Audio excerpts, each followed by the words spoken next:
Good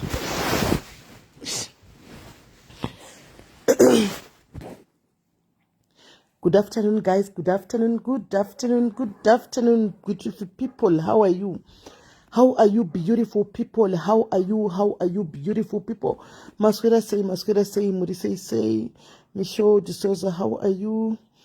Muri say, guys, how are you, guys? I hope you are good. I hope you are good, right?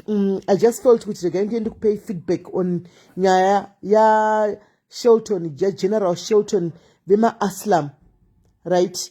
Because nasikuseni vazoisa tsamba yavaisa kwandiri vachitariza kusafara kwavaita nelive yakaitwa nezuro nevanhu vakauya kwandiri vaya handiti kavani ava panhamba yavo they are 14 in number handiti vakauya kwandiri vakanga vane group vakandipinza mugrupu ravo iroro the group was already there ndisati ndapinzwa. They came with another socialite kwandiri, as I told you yesterday. Then ndobva ndazopinzwa mugroup anti right zvadaro mugroup mami ya nezuro we tried kuti kupinzwe general, so vaikadzi ava vaipopota kune number yevana about 4 vaipopota vakaramba kuti mugroup ngavasapinda, so it was fine.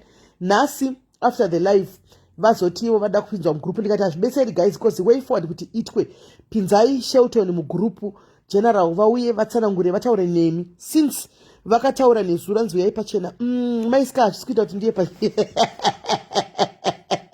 futseke iwe hazvisikuita kuti ndiye pachena right. Anzi asimarwara here? Aiwa handina kurwara asi kungoti pane zvandandadiko mukati mukati izvozvi mutofane kuseka izvozvi. Pane makrim angu andazora kumeso kwechando andakazora manikiri mamaski aya ndakatozvisa maski kumeso ndingasatogwa mascreenshot guys ndakatozvisa maski kumeso mungasatitora mascreenshot bvirai apa maisca right. Saka ndobva ndati kuti paitwe mepo way forward you have to add mugroup so that auya atsanangure since nezuro akataura pakatumirwa audio yanga iri yakudhara, but I think that audio inongorifeya kune zvakawanda nanenge achida kunzwa about how he works right.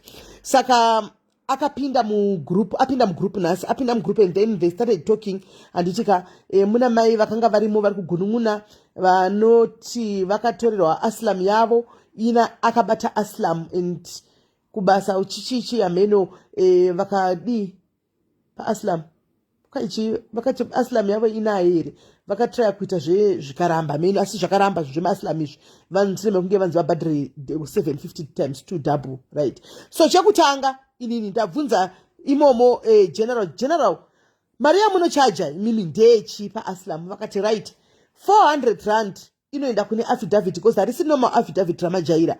Affidavit rinoenda kuna rinogadzirwa nema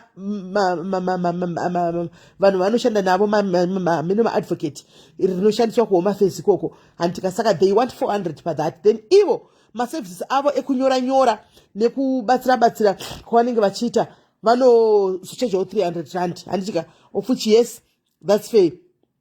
Quite tinokudai makadani makrim don't pay shoko screenshot waikanga amwe screenshot association andoona ndikabva ndati all right fine. Saka mai vatadzawo kugunun'una kwavo antika vakatsanangurirwawo zvavatsanangurirwawo kuti no inini handina kupa here affidavit. Vakati ndakapa affidavit makandipa mai ava vanzi nyaya mai ava yanzi haisati yaita here ndopa vakazenda kuZimbabwe. Saka nyaya yavo inogona kuva iri pending zvaadzoka ochitanga kudzifambira nyaya idzi kutangira mangwana nyaya idzi ari muofisi kuti achitanga kudzifambira nyaya idzi. Then paita vamwe baba namai mufundisi vanove vanonzi vakabvisa ma 4.5 yeah 4.5 each vanoti vakaenda netsamba yakanga yanyorerwa nani naShelton vakasvikonzi chatina basi chichinochisamba chatina nebasa rese ndiani anonzi Shelton who's Shelton pano hanimaona mai ndimai mufundisi ndofunga vangotaurawo zvakataurika kwavakanga vaendesa tsamba iyoyo hanimaona kuti tsamba inyo haishandi pano apa who's this person handimaona. So zvino zvisina kubata Shelton futi zvakanaka kuti kwanzi muri kundinyavaidza muri kunditasira pasi ndichibvunzwa kunzi who's Shelton.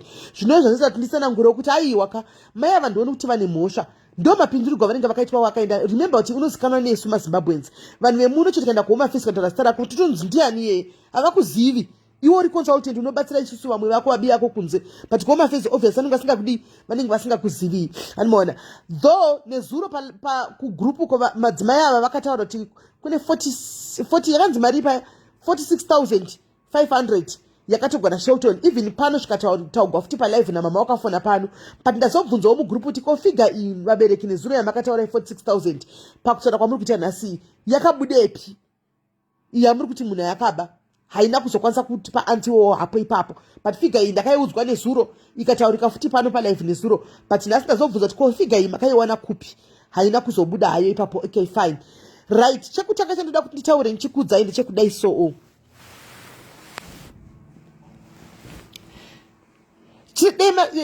chandoda kutanga ndechekudai so anyway ini ndisisimeni ndakadai anditi the reason why muchinditega kunyaya dzakasiyana-siyana dzimwe dzinenge dzisinei neni dzimwe dzanotonyatsa kuona kuti ukatora nyaya iyi unotaura watora nyaya yevanhu is because you guys makandizivawo anditi kuti mundizive ndichibatsira vamwe vanhu handitika ndichimirirawo pasina justice handizvo here ndoda kuti muconfirme mucomment section please confirmai pasina zvimwe zvese zvoundururani kana zvechii guys chakaita kuti muve pano imimi chii handisi makauya pana panoti makanga mona simeni vari kubatsirawo pano pambo kuchinda nenyaya dzedu tichimiririgwa vachitoti dzimwe nguva ndichitukwa tukirigwa palive ndichitofonera munhu iwe winza chikwere chemunhu uyu ndotukwa nezvemubhurugwa dzimwe nguva ndichitukigwa mai vangu mozviziva here hani mozviziva dzimwe nguva sometimes ndototi motoya muchitaura kuti ndingi akadaita zama kugadzira ndombotukwa iwe in between zvozogadzirisika handii ndizvo munozvisa kuti ndinobatsira vanhu so Shelton general vari kutaudza kuti havasi kufara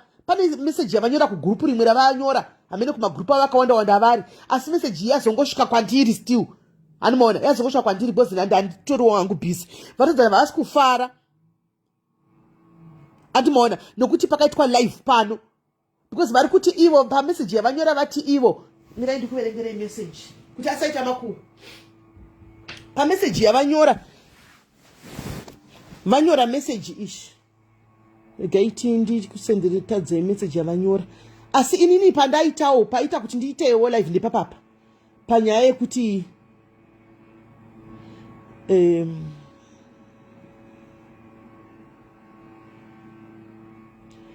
my heart is broken out of hundreds I assist yesterday only 3 people who were failed by the system caused kuti ndiitirwe live ndichinzi mbafa munhu akaoma shuwa ina handisiri ndinoita issue ma-appointments dates for Asylum. I'm going to come and explain there ipapo handibike ma-Asylum kumba kwangu I assist with the process for you to get your application done successfully ma-do's and don'ts togara tichimataura pano and pa-WhatsApp group kuti pa-WhatsApp group kuti ndopiwa mhosva kuti makandisiya ndichienda kuhome affairs ndisingazivi zvokutaura vamwewo they met with an official whatever blah blah blah blah right ini pangu inini pada kutaura ndipo panyaya yekunzi vatodza kuti havasi kufarira nyaya live right regai ndiadrese ipapo inini ndinomiririra vanhu right ndichimirira vanhu kudaro handika nezuro ndofunga vanhu ava they came to me around past 12:01 handisisimeritisire nyaya vaine umwe socialite I said nyaya iyi ndeyani they said nyaya iyi ndeya general Shellas I'm like first statement udatsara palive vanhu sakateerera nevanhu ivavo varipo first statement I said ndakati mukudisa panguva yakaoma nokuti munhu uyu wamuri kutaura nezvake animaona munhu wandinotaura naye sometimes munhu wandiri close naye zvino kana makuya nenyaya kwandiri animaona the socialite said to me sisimeni saka ayuse kwandiri samwe apa wakataka kuya I thought maybe ndakandiri pa trap ndizvo ndakataka kufunga ndakatofunga kuti trap zvikanzi saka kune dzimwe nyaya dzavamwe vanhu dzamunotaura here ndichibatsira vamwe saka ava vabatsigwe here ndikati kune socialite iwo wadi kuvabatsira kuita live zvikanzi no ini ndagara ndisocialite but socialite wangu ndinoisa ari mapost and ndikatoposta several times ndo mapinduro akandiita about nyaya idzi handimoona ndikati wo zvikanzi ndikati no hatisarudze but ndeida kutanga ndanzwa kuti nyaya yakamira sei zvikanzi because vanga vachiti toenda kwauri katoenda mutipo nhamba dzachiera tiende kuna chiera ndikati okay handisi kuramba ena hapana ndiri kusarudza chiripo mirai ntange ndabata general Shellas ndinzwe side of the story yavo hapana tingaenda palive ndisina kunzwa kuti vanoti chii animaona then zvikanzi alright ndakabata General Shellas vakati ndiri kuairport kuZimbabwe ndoda tokwira ndege ndokufonera ndichisvika ndikati yes because vanhu vaitoti ngakuityei live tiri palunch izvozvi hambei palive izvozvi ndikati no ini handisi free izvozvi ndingapinda palive handikwanisi kuti live right now chimbomirai ndibate General first. General vakati ndiri kukwira ndege saka mozondibata kana ndasvika ndikati alright ndokubatai kana masvika imondibata ndakaudzwa ndikati no tomirira General wochiuya tozwa side of the story ravo handika right. General vakazoti vachisvika papa vanhu vaya vanga variko kugroup uko vanhu vatonetsa kuti no isusu tine mari animona tine mari dziripo ende maappointments dates edu hapachina gaitinokusenangurirai bit by bit munyatsowisa kuvanhu vari kugroup uko animona saka hazvibetseri zvinani kuti muchingotimirira at least wane mari back ndikati so far ndatanganadza kuti mari dzamaibhadhira ndedzei animona ndatanganadza kuti mari dzamukubhadhira ndedzei chikwari first right. Then takatoka tauya palive panapa pakazononoka kuuya papa yakati ndakutokonekta futi ndakuenda uko tatona kuti apasina zvokuti tichamubata nhasi takati hatiuye palive paanozouya iye achidise zvaari kuzati live iripo hake anenge achidongorera plus anotuma admin yake kuti ivepo ofuchi admin yakauya ndo imwe yandipa maaudio nezuro andakaplaya paaudio yandakapana admin nezuro paya ndo paakatsanangura paya mukurimemba kuti no 400 ndeya advocate 300 ndoye kumhanya kwangu kwandenge ndichita tikazvinzwisa muri kurimemba nezuro paya right. So General Shellas you might not be happy nenyekuti pakaitwa live or what handika ini ndinamiririra munhu wese chero dai ndanga ndisina kuitaura nezuro nyaya iyi ndakati handichita zviti sita rangu nhasi ringadai riri kuchiriridza izvozvi inini saka ndinomoda ndipiswa everyday revakomana inini neniwo ndiri munhu mukuru. General pane pakanyora kuti ndine mhuri ndine chii handimaona General neni nditori mhuri nditoriwo nemhuri mufunge saka inini ndorega kuuya ndichitora nyaya iyi yauya kwandiri handi ndarambira vanhu ava. The next thing vaienda kune umwe kuna chera haafiriti guys munoziva kana vaiti tonda kuna kana kuna Telicious voenda kuna Telicious haafiriti vanhu ava kushakozisa vane kuna Meli nhasi ndade ndikurira kunzi simeni vane vanhu vavo kune dzimwe nyaya dzinoenda kwavari dzinoitwa sweep under the carpet animona kune dzimwe nyaya dzinoitwa sweep under the carpet taenda varamba saka vari kudla vese motiziva kuti zita rangu rine munyama ini guys you know me now.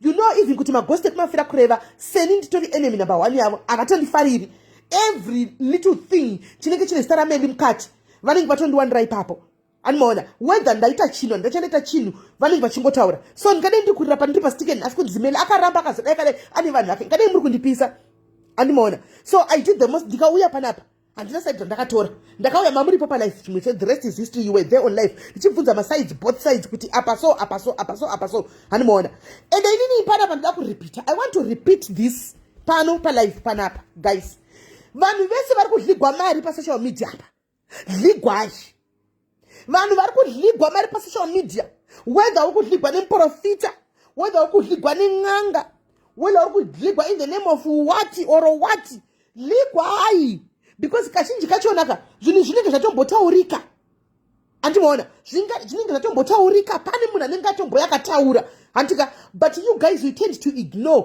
hanti because panguva iyoyo ndataura mugrupu ivo Shelton ndavaudza General ndikati General mungamhanyanyi kuti kudii chaenda ndisvika panyaya iyoyo handimaona so inini ndinofanirwa kunge ndiri kupiswa right now ini ndakaramba ndaiti vaida kuenda naTelicious nekuna chero kuti tosvika kuti simeni varamba dai ndiri pastikeni ineniwo ndine mhuri handimaona neniwo ndine mhuri ligwai hysterek ndoda kutoripita pano palife kuti munyatsokuona and social media kana waita socialite guys I want to say it here kana waita socialite uchimirira vanhu whether uri kuita nezvechi kana nezvechi expect kuti one day or the other unotopiswa whether waita chakanaka hauna chawaita chakaipa social media ndo zvairi handimaona haudiwe nevanhu vese pasocial media iyo it's effective whether wabatsira vanhu million unotongota one day kuti kunotongota group rinotongobuda rakatongote iyo ndo ino social media and ndo that's how we grow as socialites pamunotituka paya handika muri kumafira kureva pamunotituka paya muri kumagroups kwamunenge muri kana paitika nyaya paya konzi melazo dai motituka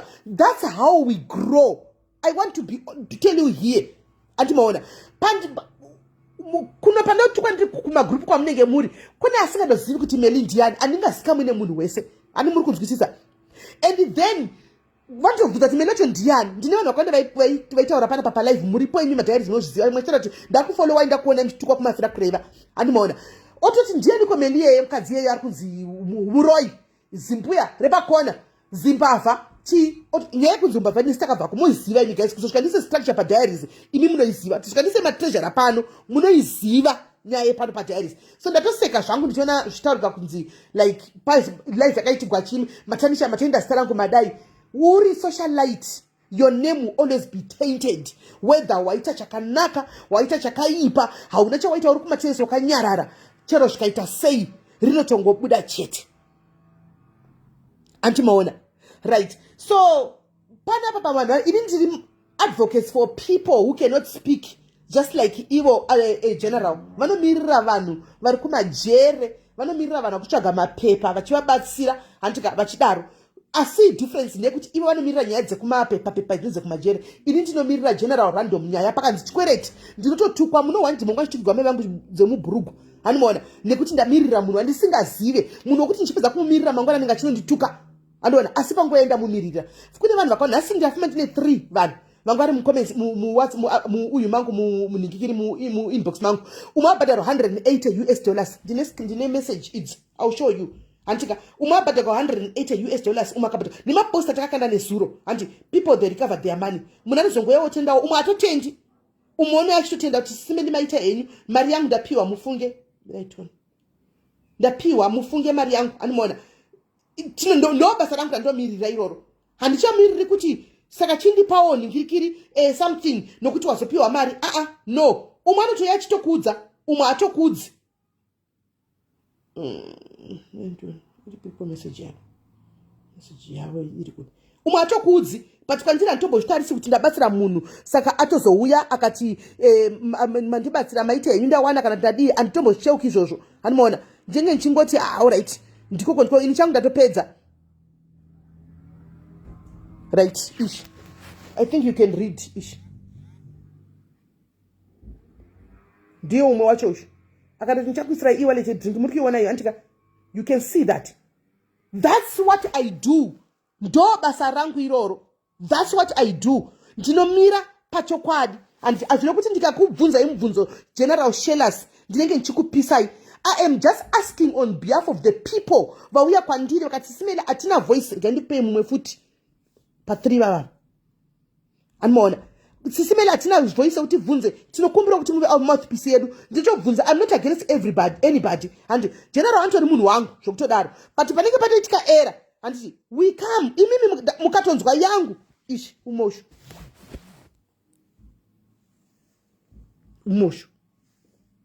hanimukona atoisigwa mari yake nhasi messenger uku atotisenda namba ndikuisire e-wallet aisigwa mari yake hanimaona zvinhu chitoziva kuti panobatsirika vamwe vanhu pane vamwe vanhu mumwe musi takamborikavha 20,000 tiri palife pana pahisu remember guys mukadzi uya watakazofonera uya ari kuuk achitofunga kuti mari haichabudi iri mari yakare yanga ine more than 10 years tikafona mari ikaiswa same time muri kuremember ndafona inini ndikakuti iwe isa mari ikaiswa same time ndifunga ndikazonzi nditengerwe drink ndakazopiwa chandisi imwe kadzi ngaende kune mwana musikana wedu wokufa uya wokubhlawa yanga akaremara uya animaona akazoshaika uya ikanzi ngaiende ikoko mari but mari tanga tarikavha that's what I do animaona saka general kuti muchione mutaridze vanhu kugunun'una kwenyu kuti kwazotwa life ndemavictims whether akaita 2 chero vakaita 3 mati kwanzi kune vanhu 3 vaita mavictims mugrupu manga muchitaugwa umu maita vakadzi 2 vakaenda vakanodzingwa nditi kuhome affairs right pakaita mai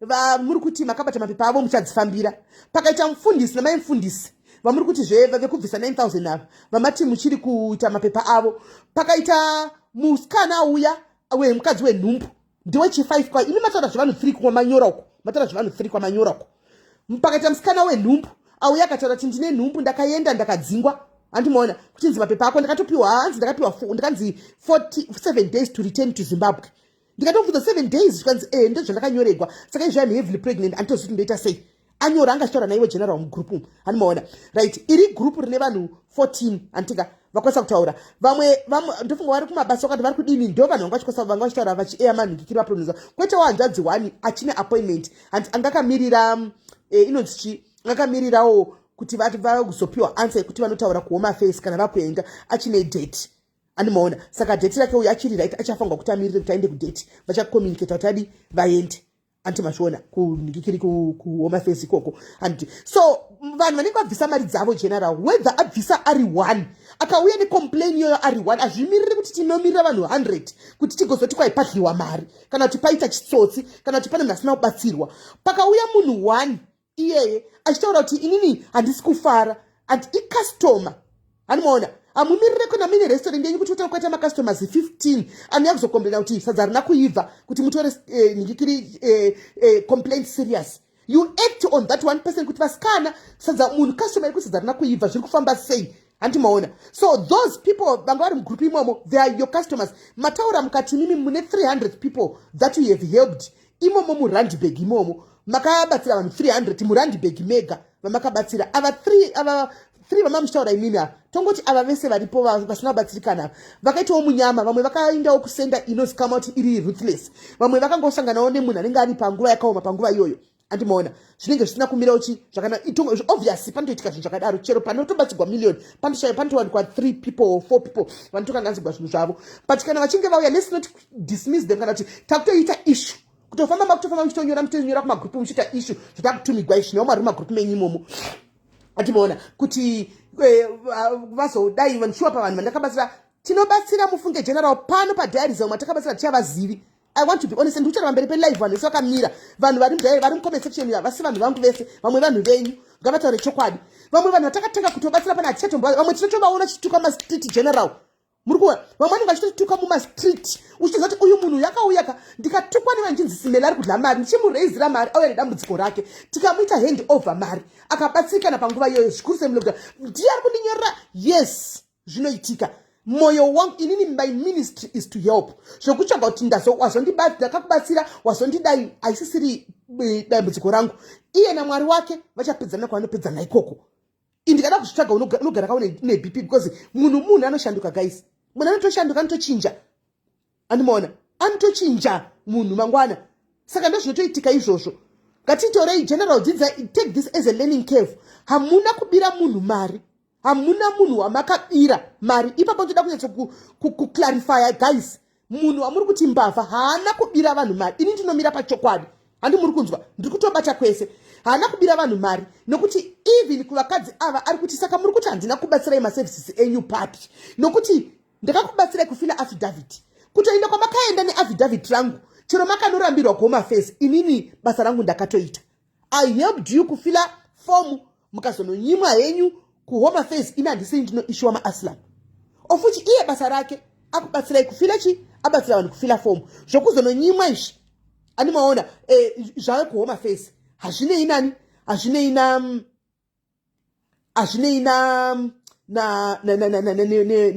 naivo nikikiri naivo general.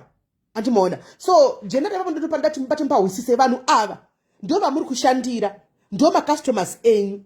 Andi muri kunzwa izvo zvenizvo kuzokwira ndege zvamama kunyora mumatsamba twayi ndoda tokwira ndege tizoenda kuNigeria nemari dzenyu muri kuziva kuti people they talk. Anditika ava inonzi comment section general they will talk nanoti kukudza indega general havakupi chance chekutaura general vanokuvharisira vanovharisa havakupi chance chekuti utaure saka ndatirega ndivaudzira ipo pano kuti asati amakuwa nokuti zviziva kunge tikuita makuwa haasi makuwa ndikaitaurira ipo pano. Animaona general ava vanhu ava vari kuda service yenyu and imimi are the service provider.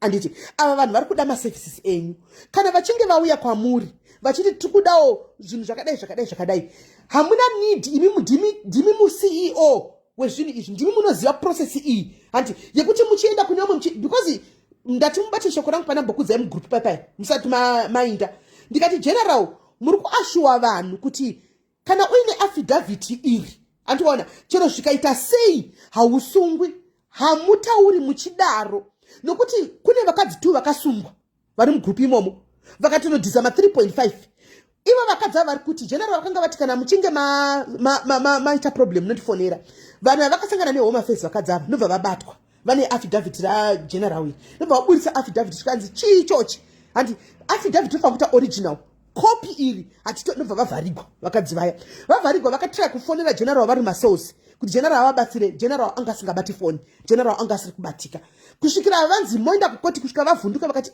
nobva vati taura nyaya dzekudhisa kana chibhadhira 3.5 vabhadhira 3.5 hanimaona ndikati saka imini zviri kuitika manje antika tikuziva kuti zep permit antika zvakasiyana neasylum we all know that guys ngati mupabati apa mupabatisise Mapemits ari kupera muna June aya akasiyana nema-Asylum.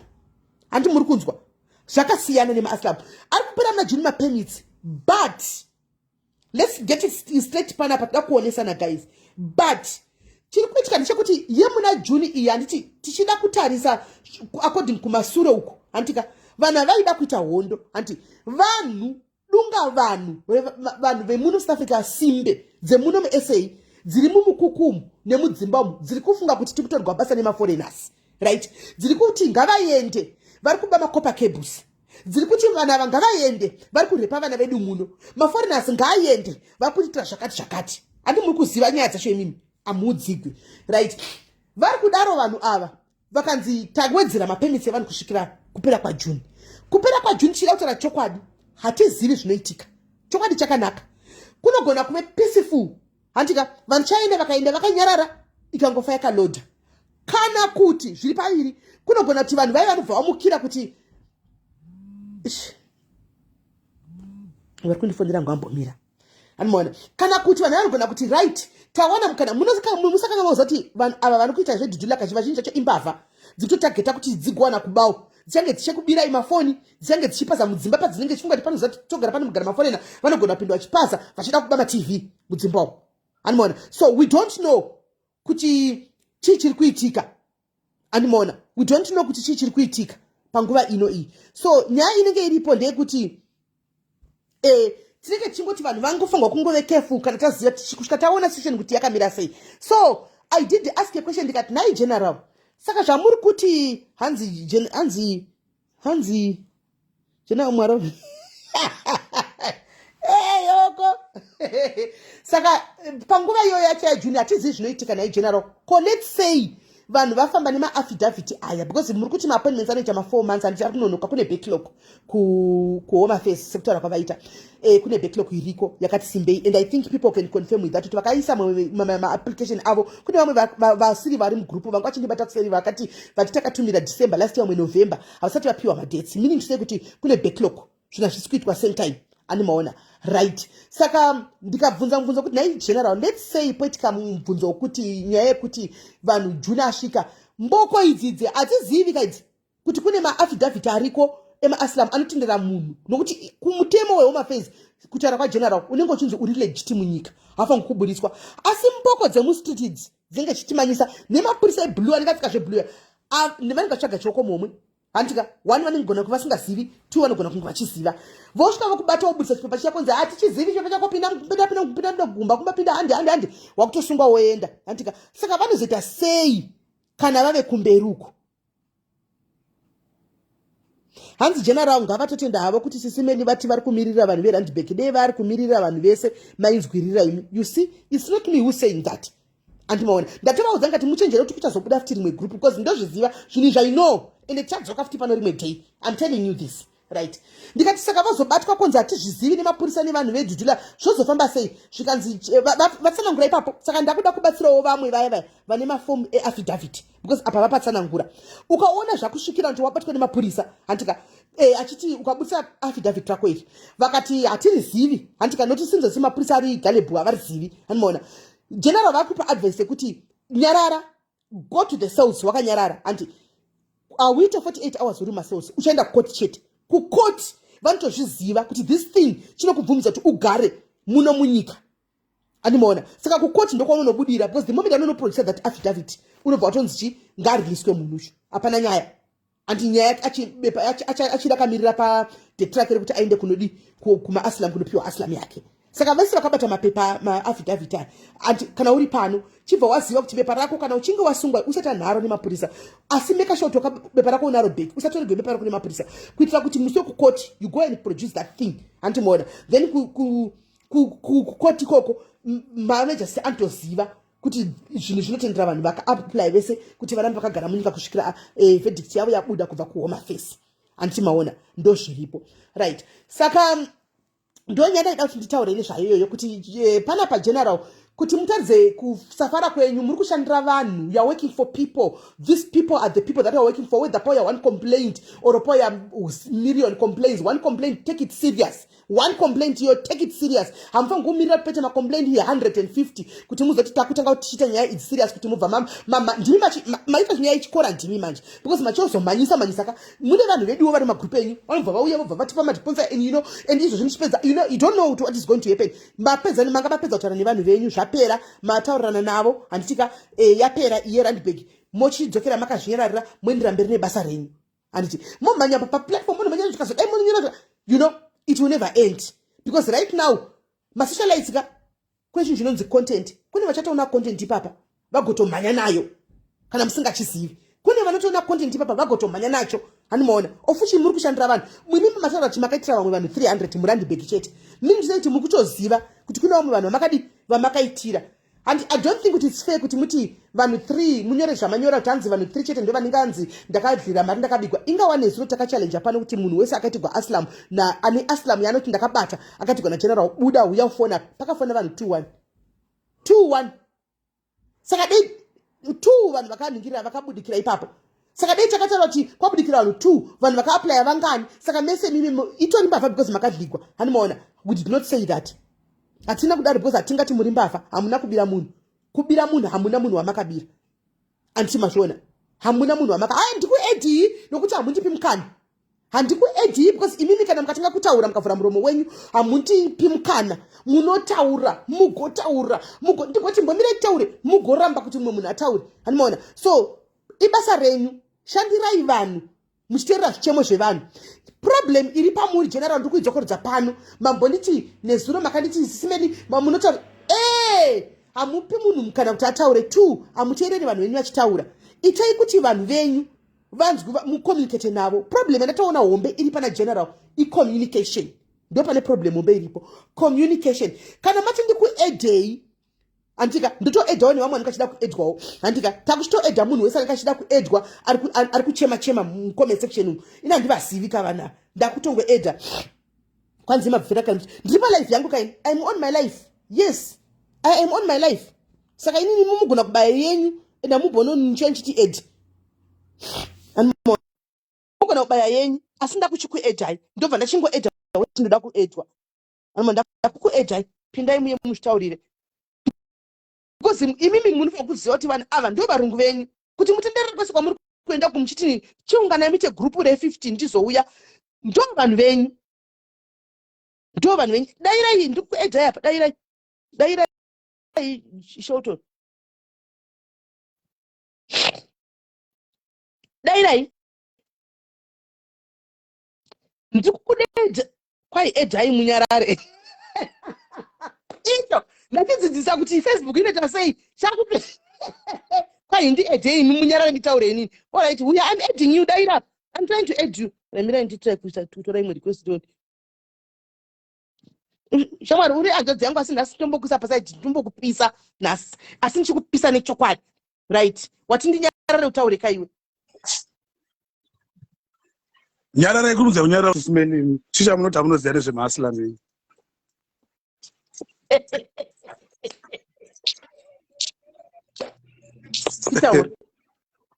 maswera sei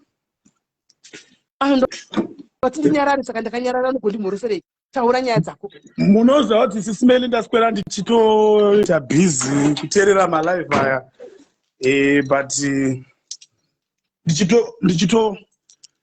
ndichitoteerera malive aya avakaita nezuro. Anyway, let me not waste time because pane vada kumhanyira kupinda meeting. Maswera sei madiaries nemagenerals ese ari pano. I hope that you are well.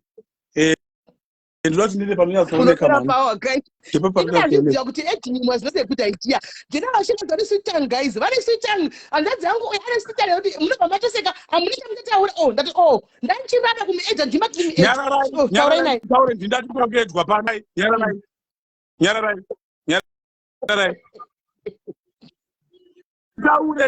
nyararai nditaure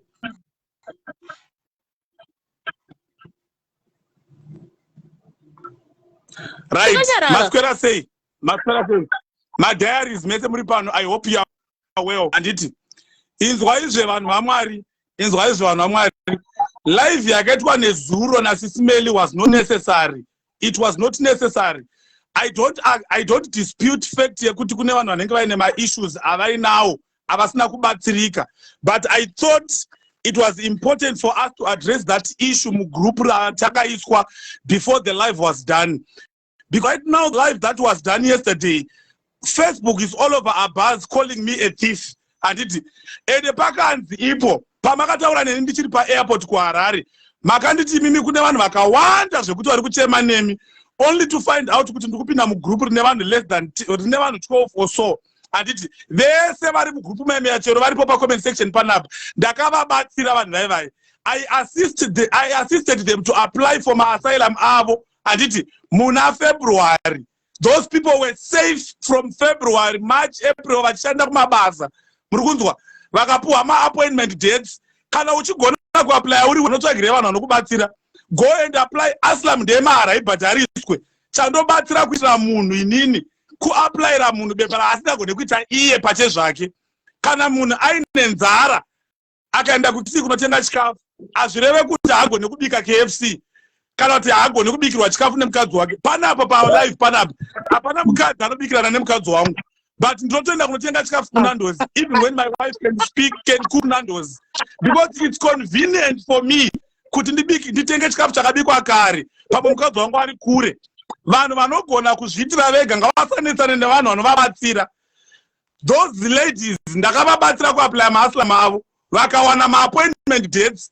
Vanhu hopo vari kuchema nekutoshaya kana response chaiyo ye-automated riyaiye. Inini ndovabaona mapepa avo zvakanaka. Vakaenda kuHome Facebook vakunosangana na-overzealous official. Overzealous official akavarambidza kupinda zvisiri pamutemo.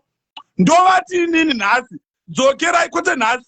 A few days ago ndichiri kuZimbabwe ndakata audio SIS MELLY before it came to your attention. Ndakata audio through my admins ndakati dzokerai kuHome Facebook so that we can build a case formally. Nditi vanhu ava vadzoswa nenyaya inoti neinoti, and here is the proof. Dzokerai. Mamunzwa mumwe wacho mugroup menyu SIS MELLY achitaura kuti handina mari yekudzokera, handisisina time yekudzokera. Saka inini ndindimupe mari yekudzokera kuHome Affairs. Ndindimonere time. Speak to your employer. It's your responsibility kufambira mapepa ako wega. Vanhu vanoenda kuHome Affairs kunodidwa uku. Unodida 4 or 5 times. It's not walk in the park. Hautina kuti wabhadhara mari yekubatsirwa kuapply. Woti hanzi saka ndakutoenda chete ndofanira ngosvika ndichibatsirika. It's not walk in the park. Chero kuzvitupa kumakomba kwenda the same day. Dzimwe nguva unosvika kuti watadza sabhu kudzokera unoti here handisisina time.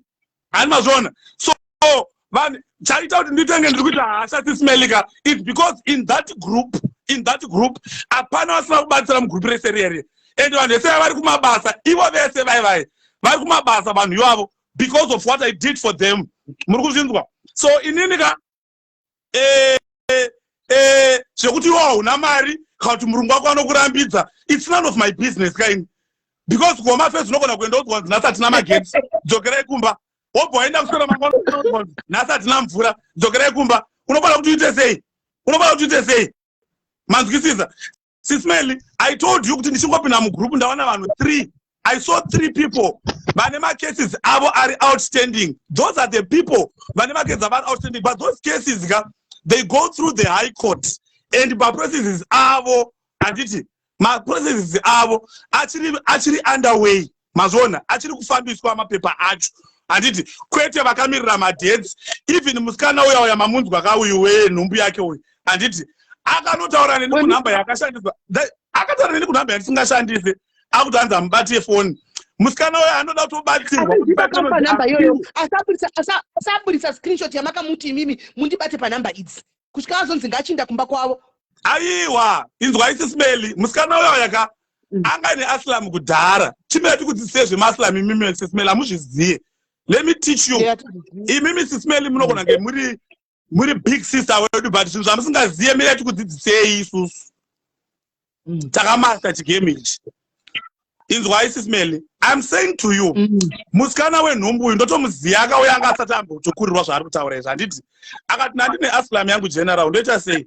No, but we are going to do an application here extension, and which is a different application. A first time application.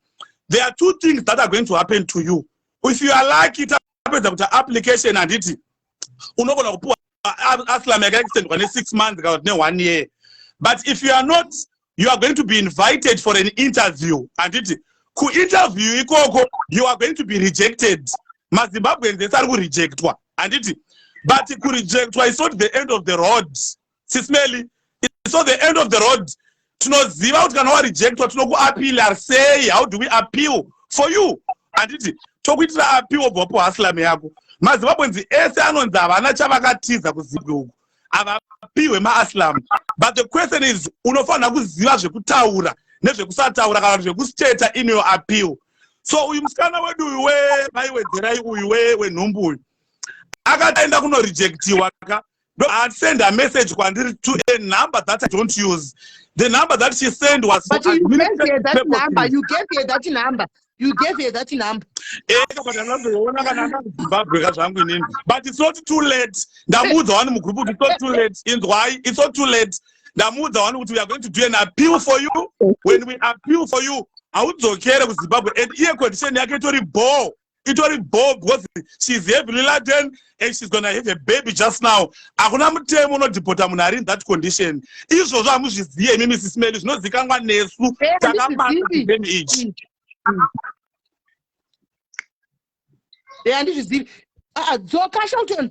Arifo. Mina tingopa Grace imbotaurawo. Grace imbotaura. Madzibaba Shelton muri sei makufananidzwa naMaititi manje mutara wangu. Hands muri kunyanya kupopota. I think maybe nyaya emotions kuti pamwe makaitwa live iwo I don't know pamwe musati makusvikamushira kuti isifane kuita live. As much as I know muri baba vangu zvekudaro vanhu vari kubatsirwa vanogara vachitaura baba ava kuti kana uchida Asylum yako inda wega wokupa ma-emails kana une email right, and then kana usina mari vakati vanotoida indaitoni Asylum yako yakati expire kudhara zvekudaro vakati vanoda maybe pamwe more than 2000 pane kuti asanda ready kuti mari iyo iende pamwe vanovagonotadza kusoibuditsa then ndobva ndatanga kuya panapanda kuti SIS MELLY ndakadyirwa 2.5 or more than that na mukoma Shelton hazvizobude zvakanaka but vanototaura zveshuwa. Ini ndakatova inboxira vakati kana mamunayo ine more than 6 years panotoda 1.5 or 2000 kutanga kuti tise fomu rako kuonekwa kuti kuPretoria panoda mari richiripo here.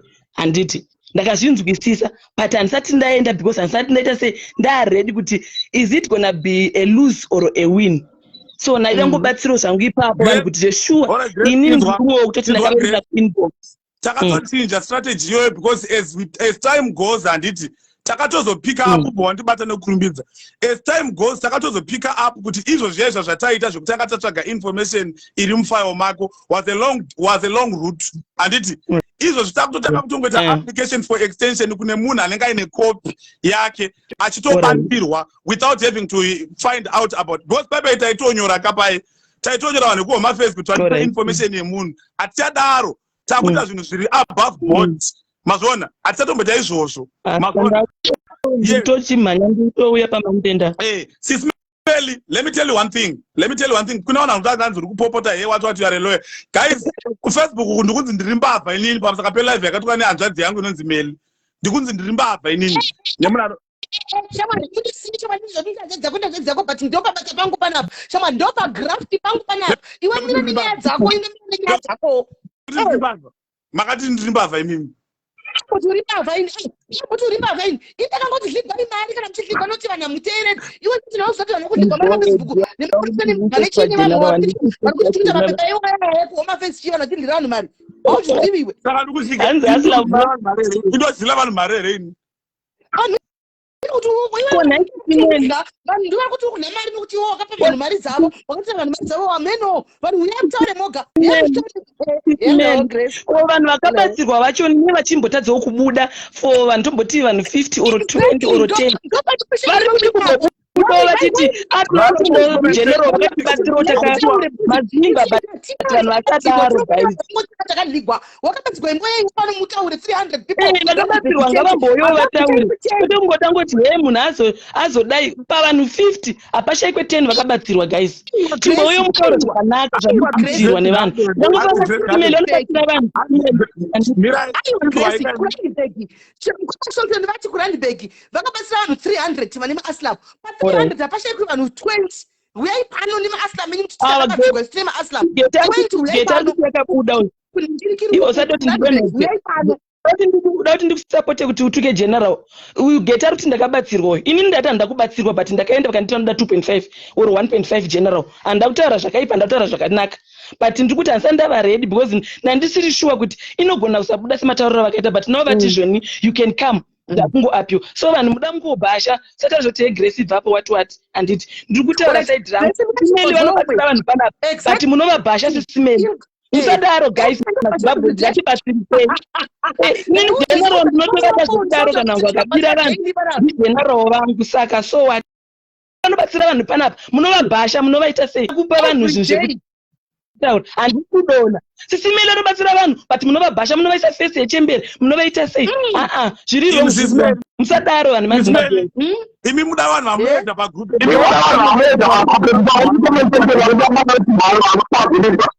uri kuti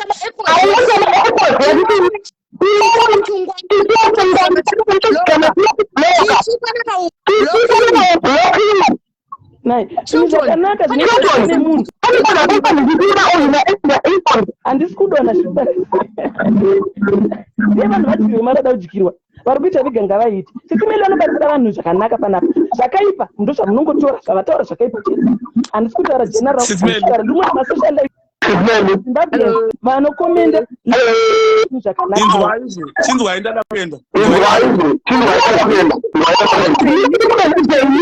maEchos awandisa handichakunzwi mina ndikudonedzei mese ngokudzosai ndizvo ko ndini ndakonzesa maEcho here zvaita aenda maEchos aenda inzwai sisimeli makushana kugrupu kwekuya misisimeli mimi kuti hanzi iwewe kana uchiziva kuti vanhu vanobatsirika sei wati sei usingavabatsiri hesi ndodo ndaona kuti tautiwo live about me ndoda ari kundiaccuse kuti hanzi handibatsira vanhu nemapeji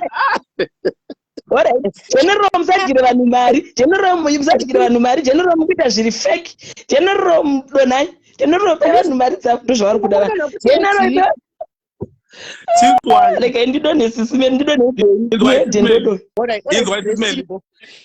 in conclusion handiti maissues are raised nevanhu mugroup memu yanditika for me they did not warrant any lives because out there are people who are hell-bent to destroy basa rakanaka rinenge richiitika.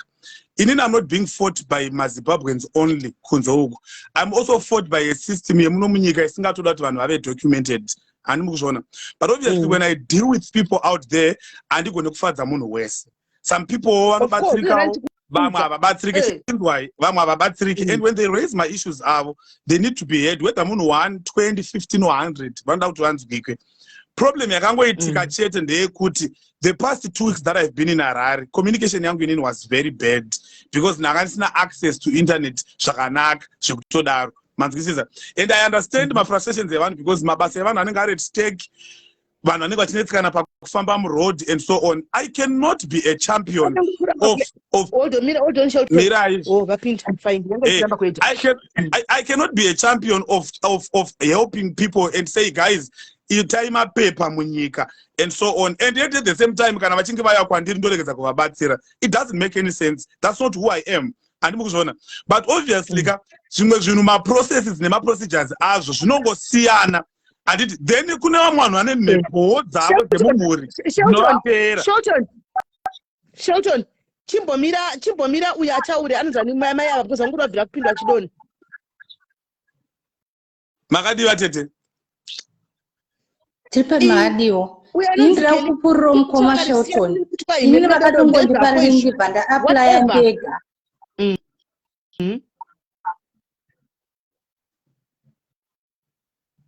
hello bhanda aplaya ndega ndatopiwa date ndikatomningi wangu akatoitawo zvema-affidavit akatopiwawo date vari kubatsira vanhu.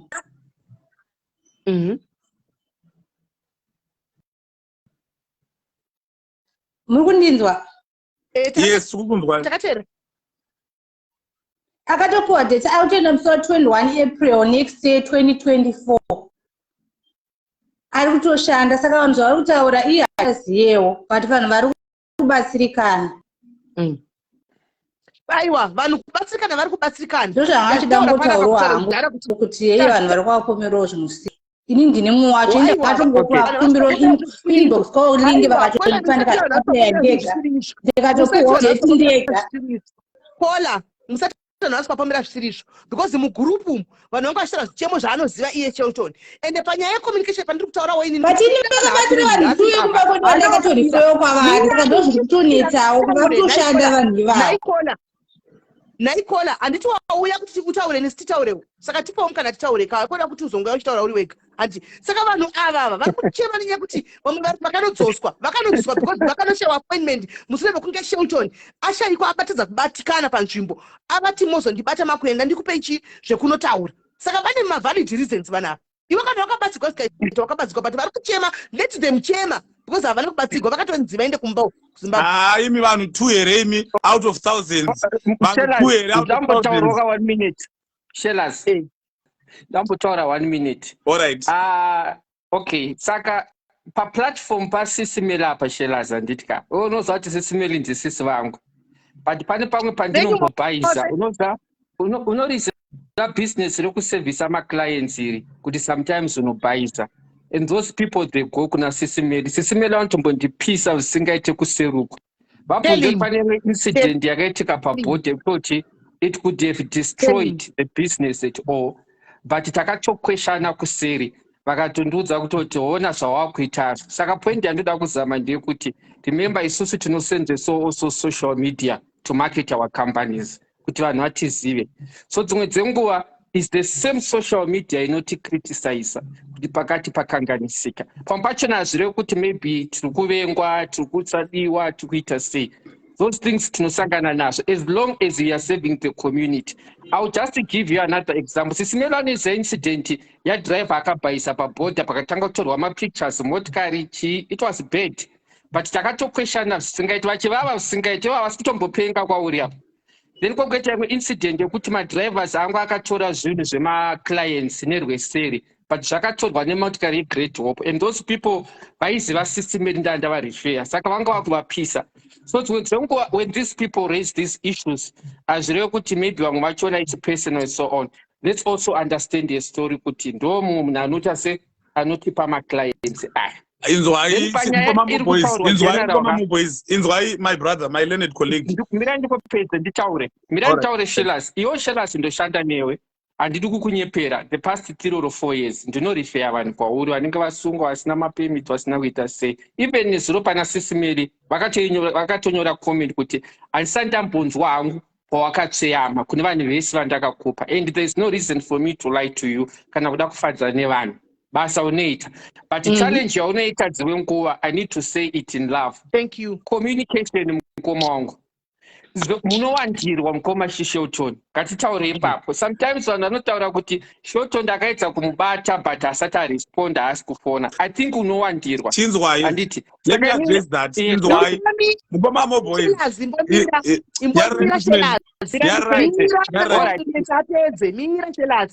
Mira. Saka ndinoda kuti uite manje Shellas anditika. Iwo ndezvekuti vanhu vese varaisa macomplaints ava we can't all dismiss them anditika. Get them their contact details, reach everyone. Tizame kuvareacha kuti tovabatsira sei because nyaya yemapermits yakakosha Shellas. Ngataure chokwadi. And maasylum ari kubatsira vanhu. And hatidiwo kutoti mukana wauinawewo ubva wavharika. Toda kuti community yedu ibatsirikike.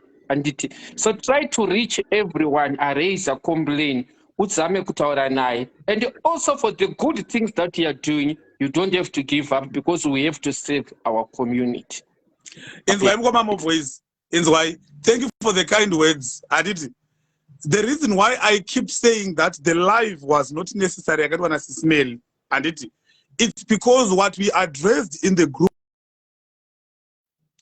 been done nas handiti. But anyway, kutotukwa kwese kwandaitwa hangu nelive nezviro zvandibatsira because nhasi pabva pazoitawo about 350 followers which I didn't know where they from. And no, we don't want to hear that. That's not right. That's no. Mirai, if we are going to say it that way, Shelas, it's wrong. It's wrong. If you are saying kuti zvakatobatsira, I think we don't have to go to that. No. That's unnecessary.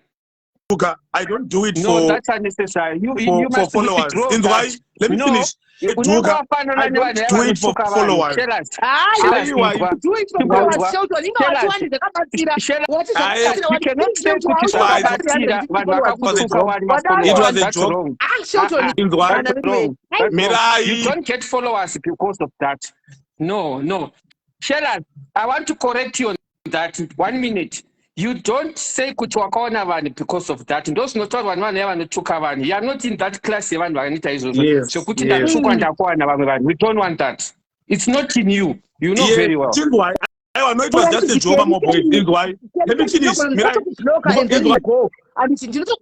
then we go. Here when I tell you kana mukauya iwewe Kelly iwewe ukauya kwandiri une vanhu mune group chiti SIS MELLY ndakaramba live yakasvika kuma 400 ndakairamba kubva na 1 chiti tikabata Shelas no not iwewe tikabata Shelas late and tikabata vachivava toda live toinda kwatatelisha kana kwachihera so inini ndomirira vanhu shamwari what was I supposed to do andinyarari ndotoita live yangadzi yangu munhu wangu kutodaro uyu Shelas uyu vesene uyu moboys but ndinotovapisa ndokubasa kwavo ngavaite zvinhu zviri right pana vanhu pabasa pavo ini ndimaklai pakaita one wrong basa rinofa saka basa ngarito zviri straight period ndopabasa pavo SIS MELLY Chimbonyararai.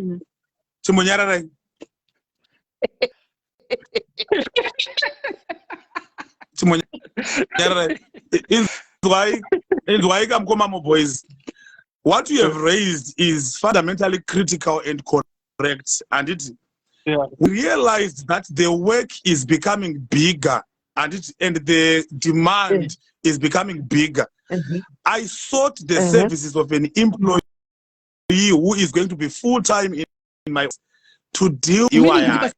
The reason why we were not is why the reason why Satawana Munaroko Chitibatsira on full-time basis and it is because most of the work we were doing and it was voluntarily people personal payments and it that you don't want to employ Munobosha.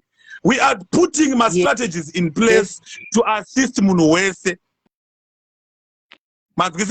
We are putting all strategies in place to reach out to that group what to do and what not to do. And there is always a way out.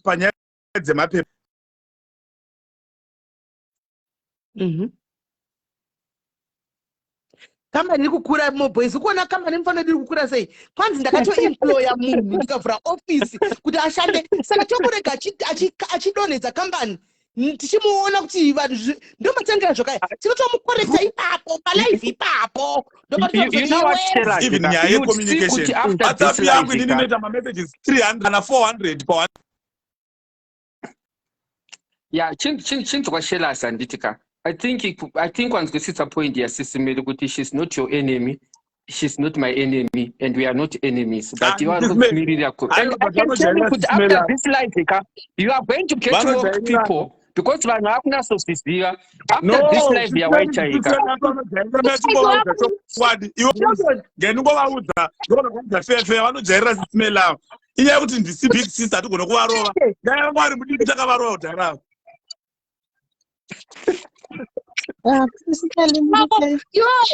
Iwe Shelas urikona panapa pandopa graft pako Shelas ndopa unozati ndikudze unozati moboys mirati educators bana redu rakapinda pasi wa media manje dai mamuri mtikita kakurora SIS mujareni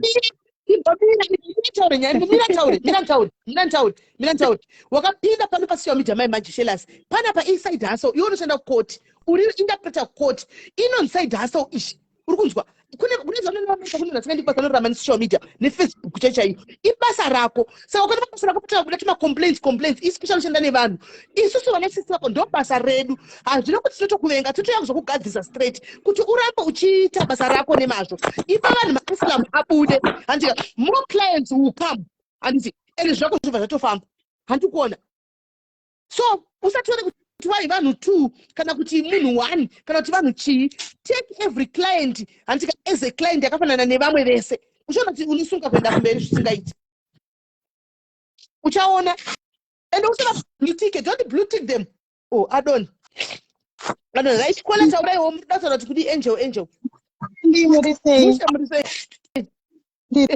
ndipo mukoma waShelton avapindure mamessages vari very active pa-Facebook pava tichivafollowa and stuff but pareal thing sometimes ukazoenda kuinbox kwavo he doesn't respond havapinduri inini I was one of the persons vavakatodarowo ndichiuya kuinbox kwavo ndakapedzisira ndatoneta date rikatopfuura ndikatosiyana nazvo wangapuwa appointment date ndatopuwa appointment date because vakati kana wakuendesa naikola wakadi kungoendesa form racho form ndakanga ndatoendesa sismeli but ivo commercialers havatopinduri mamessage vanongokublue tick ko waida message yei wapuwa date naikola ndaida mainterview questions zvavakanga vandipromisa because pekutanga ndakamboenda sismeli ndikanotadza okay ukamboenda pekutanga ukanotadza saka waida kupuwa maanswers ndaida kupiwawo kungogaidwa sekutaura kwavanga vaita but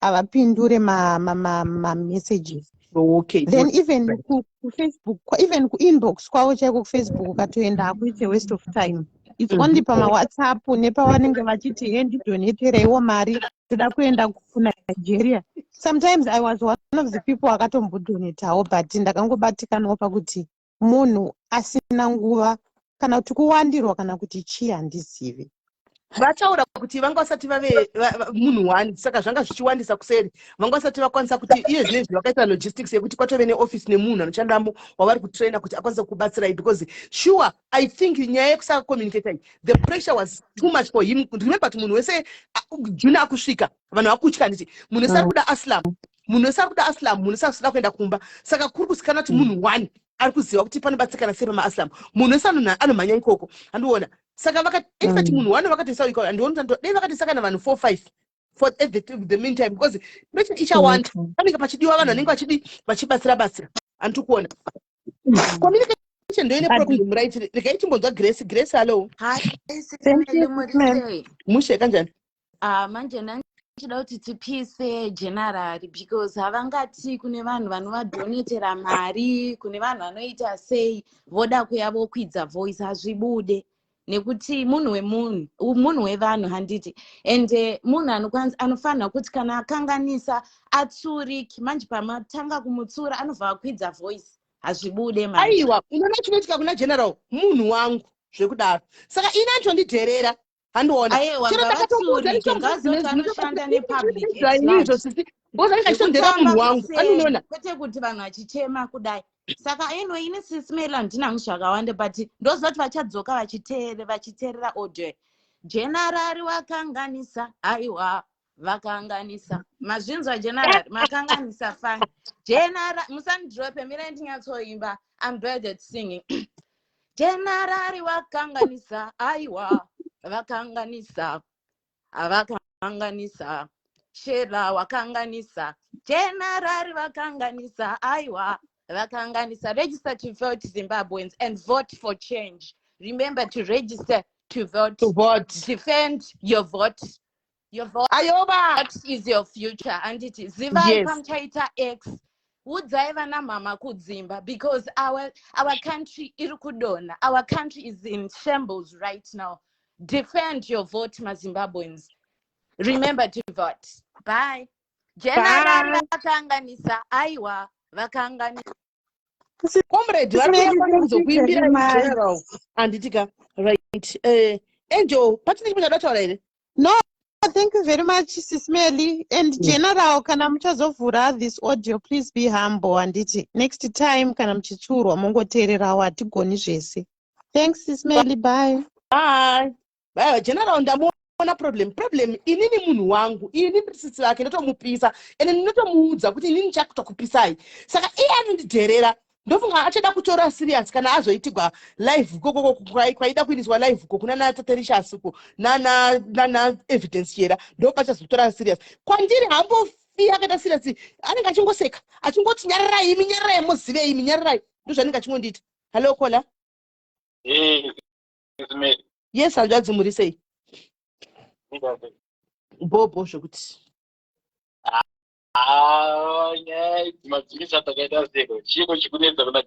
Hapana chiri kunetsa. Hapana kuda kekuzongonderera chete zvakuda kutsvaga panapa. Hapana apa chikunya ine chikotara nyaya dzake. Nyaya dzake ngaaite straight ngataure nevanhu. Ngataure nevanhu general. Asika kugroup kuya anenge ataura zvakajeka vanhu zvaita clear zvinhu zviya. Whoa, imi zvaita clear kwamuri asi kuna munhu zvinenge zvisina clear zvanzi imi don't speak on everyone zvemi. Zvimirirei.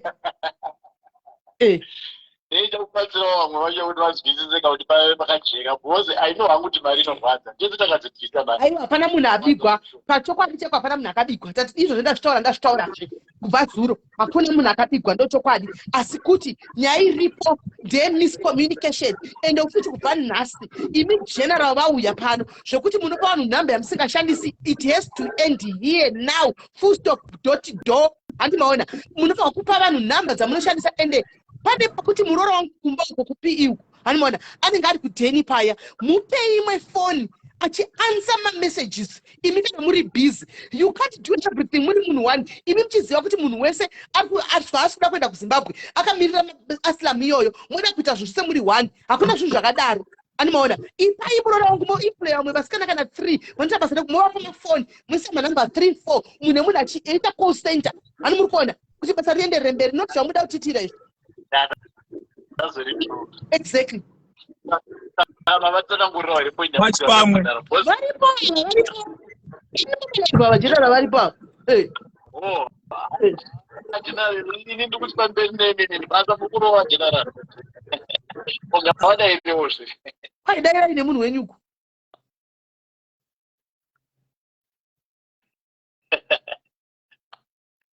Avari kufrisa, vari kudrive, anofunga vafrisa. Okay. Hai ndokome changu enda tangu zvangu simeri. Shaita chawana madhoro. Ini bobo hanzvadzi. Right. Shuwa ngape mukadzi phone. Animaona achidaira mamessage. Votraina vasikana 3 vanodaira mamessage. Gozi munhu wani chokwadika. Mukatisa vanhu vakawanda vari kuchema ka iko nyaya communication. Vazhinji vakanoita turn away ka chokwadika. Munhu anenge aenda asingazii ndinosvika kubvunzwa ndichipindura kuti chii. Akangoenda asingatombozivi kuti ndikunopindura kuti kudini. Hanimaona akasvaka nzi rova pasi. Inda asingatombozivi kuma Asylum kugaizi unosvika utopuwa mazuva ekuzi chitobuda munyika muno. Naimi kune zvavanoita zvema Asylum ndikuti unosvika kunzi chitobuda munyika muno. Ende zvakaoma. Varifuriza regaita vabvise vakudzoka. Kwa mukadzi umwe akasvaka tonzi arifa kutobuda mangwana so akashayiwa general pakuinda papa kunoansa maquestion akakonwa kuansa mibvunzo yacho iyoyo kwaya ari kutofa kutobuda date rake ndimangwana 26 ndizvo 26 ndimangwana 26 mangwana pa kutobuda muno munyika achidzokera kuZimbabwe mufunge ndikuti kuedha dashani haisi kutomboita iri kuramba meno kana ikaita iri kuramba iri kuti connection failed kwauri kune connection kunetsa hanzi vanhu ava vadi kupindurwa nomwe munhu vanoda kupindurwa naivo general manje kana pakadaro panenge pakaoma yesi ngikiri mufana wangu KG zviri sei manje panenge pakaoma ini ndinoti zligwai mari potai investigate handika bata imanhikikirai kana manzi dzokerai goodbye mchasvinura Godwin chera Godwin zendera hauna hanzi mune godo rekuita sekwe wandodebvapo uiona mucomment section mwana kuti kwai unoita basa kugambira nyaya dzangu dzanenge taura panapa pane munhu ati kwai unoita basa kugambira nyaya dzangu SIS MELLY asi unenge watumwa udoenda akudo kutuma iwe ndai ndondo anoita zvake anoita live ngekupage kwake uko hausisina green button general hausina green Godwin hauna ningikiri hauna green button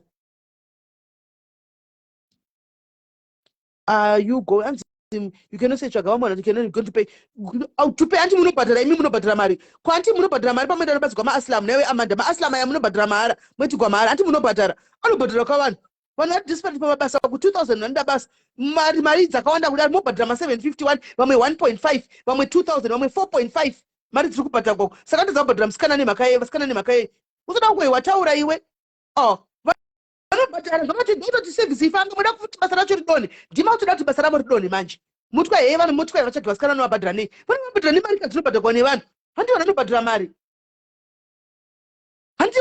mari vanobhadhara mari hazvisi zvemahara zvemaaslam izvi kuna Shelton because fomu rinotengwa iye masevhisi akanobhadharwa anomaona saka vanobhadhara kane mari idzodzo nokuti ukawachiti ndakaitira vanhu 300 Shelton buda udzoke imbobuda palive ino yokodzoka una green button vakaitira vanhu 300 murandibheg chete calculate yawe 300 by ma750 tisingativerengi vema 1.5 pamwe wanga ari pakati nemafoni verenga kuti mari ini mari saka unongati pamwedzi vakatiza kubhadhara vanhu vanobhadhara ndoda ndimi edi akaganhira ndoda nditobomi edi akaganhira uyu kunge gogo yehure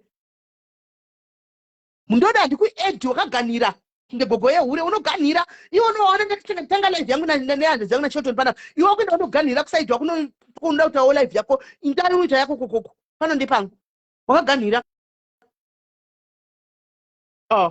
edi kuti andiku edi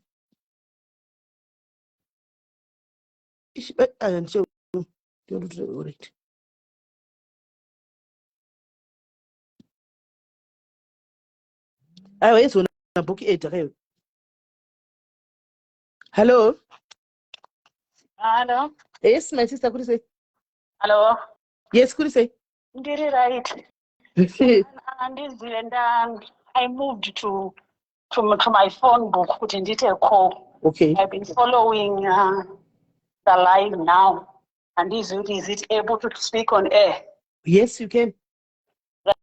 Right now, I can go ahead. Yes, you can go ahead, my sister. Okay. Nyaya iripo vanhu vanogona kufunga kuti tiri kurwadziwa because of mari, but that is not our issue here. We wanted a way forward because when we started this thing, we wanted to be documented as well. Then you try to find a way forward. Nothing for the time in Chile. Then there's this my brother who is saying things are clear. I don't know who is he talking to. It's really clear.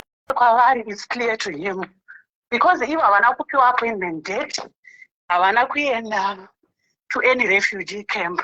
Saka vazive zvatakanosangana nazvo vasati isusu ngatinzwisise because right now unenge uri wari kubasa ndokumbira kuti madays seni ndakatorambidzwa kunzi aiwa kana mafunga kuramba muchita zvinhu zvenyu zvisina zvokuti munoita tichaerendera kuti ndomboenda pamwe ndinobudira pamwe ndoita sei ndotsvaga zvangu mumwe munhu ndinoshanda mumba then uona kuti ndodini kunoshayiwa ufungana ndafunga kuti ndina somebody anondibatsira kuti zviendeke then hapana rubatsiro rwacho haruchauya hauchatozivi kutonetseka kwatiri kuita when we reached out to you SIS MELLY kuti tibatsirike because we need help.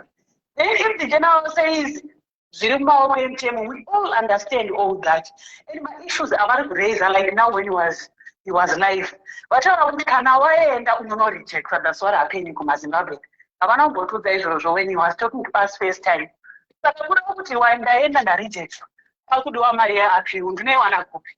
Imari dzakubuda tipakutaura nezvima 1.5 tipashara nezvima 4.5 mari dzese idzodzo tinodziwa nepi? Takanga taona sokuti 700 imari riri zvirebo kushwana rubatsiro, but chokwadi ngatimbojeka manext group kwavachaenda ngavaudze vanhu chokwadi chaicho ngavaudze vanhu zvinhu nemo kuti kana ndakubatsirai tichaita process iyi zoramba toita process iyi zoramba toita process iyi zoramba toita process iyi. Munhu ngaanzwisise asati aita opt up to seek for his assistance. Ndozvanandida kutaura. Then vanhu varufunga kuti only vanhu 2 vanhu 3 but vanhu vakawanda. At some point pavadzokera ivo kugroup general vachitaura group rabva racloswa nemaadmins kuti isusu tisakwanisa kuzvidairira because it is us who came to you. Also, imimi you are from another group as well. Hello? Yes, you are from another group kwavharwa nemadmin. I'm one of the person akatoenda kuDesmond Tutu. Okay. Then pana admin aitaura yashani iri kuramba achivara kuti muri kunyepa nezuro. Inini ndakamufonera Ndikamubvunza sure general wasiri kubatika tinoona kuti chii kana raenda. Akati you need to claim zviri paaffidavit pako. Ndikaclaim. Akati you need to know political issues ari kuitika muZimbabwe kana kuti akaitika akaita ma-airs pasocial media anonyatsozikanwa even here. Then ndikatsvaga ndikaona zvandakawana. But ndasvika unfortunately affidavit racho randakanzi ndiclaim ndo zvandichabvunzwa haritombodiwe ndakanzi havari kana kuriona. Saka ngavasati vanonyepa vakatibatsira ivo zvavakandiudza kuti zvanondibatsira hazvisina kana kutombondibatsira anything. Ngavasati tavanhu vanonyepa titori vanhu vakuru pachiri panapa.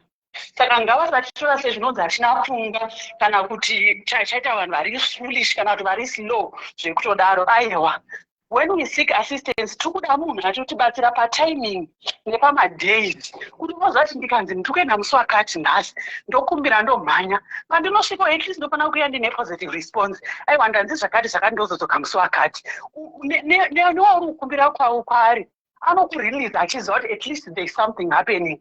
Kwete kuti imbodzokera ena unotraya pamwe site imbodzokera ena unotraya pamwe site. Ndinonga ndichidzokera kangani inini ndiri pabasa. Yeah, right. Here we are hearing from one of the people ari kuti akaenda neAsylum rikarambwa ku Home Affairs koko. Hey, ameno my sister. I don't know. Otaura again vakati zvone hanzi ko vanhu vakarega kuenda paFacebook page. Inini handisi paFacebook page pavo. Havana kutiudza kuti it's a requisite yekuenda paFacebook page pavo. Nokuti ndinenge ndiri kubasa ndiwani mukana wekufollowa malives pamaFacebook. Inini vakandiudza kuti kana wawana pandakati ndinga I send a screenshot kugroup yakwe. Ndikanga ichiratidza kuti ndakaudza ndapiwa date remusi wakati. What do I say kana ndasvikako? Vakati call me 2 days before the interview. Vakadi ungotaura ipapo kuti enda paFacebook live tsvaga page rangu uwane videos. I would have done that because when I got the date, it was close to a month from the date. Pandakavaudza. Saka dai vakangowanduudza ndaiwanawo time panenge ndoti maybe weekend ndisiri pabasa. Ndoenda paFacebook pacho. Then I follow my videos anokwanisa kundibatsira. But he did not say that. He said ndifonere in 2 days before you go. Pa communication pane problem zvapo. Communication pane means avanga vasachiita vanhu vasina ukwana kana vanhu vanoda kukanganisa basa raShelton. It's not like that. Tungoda kubatsirwa sekupromisa kwatakaitwa from the word go ngachibatsirwe nokundozvo vakati promise. Kana paresveka ngavabvumbe kuti paresveka. Asi vasatiudza kuti saka moda kuti ndidini ndindawo Home Affairs. Patakaenda kwavari we knew kuti is not Home Affairs. Right. Thank you, my sister Tukunjwa. I understand you, but I think communication ndo inongorasa chete. Ndo inorasa ende papa chete patakatodzvanya kutaura nevanhu. Kana pataitika vanenge vatonzi kudi vanzi izvozvo zvokunzi muzoita kwemaansa ngavape maansa acho asati vainda. Totoramba takatodzvanya panyaya yecommunication apa kuti vanhu vese vacho vakaapply zvinhu zvavo zviite. Communicate. Izvozvo taura kuti papa uchaenda unorejektwa. Isusu we never knew. I will say this again. We never knew kuti first time yako hapana chinonobuda. You need to come to another appeal. Yauchabuda futi mari zvakare. Saka ngavatiudze zvese izvozvo tigare takazviziva takagadzirira futi. So that when I choose to go lena ndichiziva kuti ndinonoita A, B, C and D. Ngavatipe information, ngavacommunicate nesu, vasaita blame game. Izvozvo chikugroup uko tachituka chita vanhu vasina ukwana. The admins are on top of us. Vaclose a group avachakwanisi kana kuzvidairira. Madhimini amutuke vanhu makavhara group zvemadhimini. Madhimini amuvhari group motuka vanhu makavhara group iyo vari varungu. Imi madhimini makutokanganisawo imi. Kana muri madhimini manzi dzibateya dzipakateya hazvina kunzvidziridzai. Muri madhimini unopinda wobuda antika shandai nevanhu zvakanaka wisisai titogwa nevanhu. Anditi musadzime group kuti mutuke vanhu imakadzima group. Hati ndo varungu vasho mutukanganisira Shelton basa ndimi manje. Makangasira Shelton ndo varungu vaShelton ivava.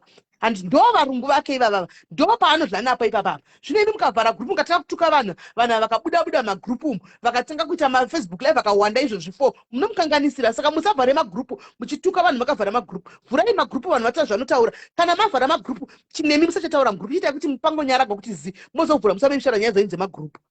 Tatitaure papa because nyaya yacho ingatonetsa. Maadmini musatuke vanhu kumagroup uko kwaShelton mutokanganisira Shelton basa rake ndimi. Musatuke vanhu. Mapedza here madzi. Ndinokuda kutaura futi another thing. Is my brother who just called. Vari kuti takatogamuchira kuti mari yakadyiwa. Yakadyiwa nani? if you would come back and say kuti mari asi ivo vatopa vanhu vakadya mari dzacho here, because isusu as far as we know takabhadhara mari kuti tiwane service yacho yagumira panzira, hatichazivi kutoita sei. Zvavari kutiti tiite, as I'm standing here, SIS MELLY, I can't, hazvikwanisiki nokuda kwekubasa kwandiri kushanda. Saka kana wati ngatibvumei takadyirwa mari, zvogara zvakadaro here. Juni ari kusvika, kana Juni asvika ndobuda sei panze, ndofamba sei? Right. If General could answer us, ipapo kuti saka tichazvifambisa sei? Nokuti mind you, the affidavit randakapuwa, it's a photocopied affidavit. It's not an original affidavit. That is a photocopied affidavit. Ndokusaka manza mumwe munhu achicomplaina kuti akanonzi atitoda photocopy toda original. It's a photocopied affidavit. Richatinetsa futi kufamba naro mumapurisa, noti vamwe vakatosungwa vakatobvisa mari. Inini 3.5 pamwedzi, saka kana ndasungwa ndoita sei? Inini ndichinga nechinhu zviri kundiprotect. Yeah, pakaipa. Ngavati clarify ipapo. Zvokera here vonotipa ma-original copy ema-affidavits. Like we paid sekutiudza kwavakaita 450 nde-affidavits zvinobva kuma-lawyer. But takavabvunza, because it's a clear photocopied copy. You can see kuti it's a photocopy. Saka handizive kuti vanosvambisa sei ipapo. Is he willing kuti vatitire ma-original affidavits ekuzofamba nawo kana zvakunetsa? Right. Listen, probably right now I could drive and I'm going to drive and I'm going to network. Yeah, and I'm going to network. Right. Wish you all the best, my sister. I don't know. And this Civic, I don't know. But in the communication app. Mumu indira kuseri muno kuza tisakata adzoka. Saka maji cheta sei kuti mupe answer kuti moita sei. Sezvo makanodzingwa kuhoma face iko. Dashini aite phone yako iri kuramba kuedha pa live. Your phone does not add on live. Rikuti connection failed. Hauna network kwauri.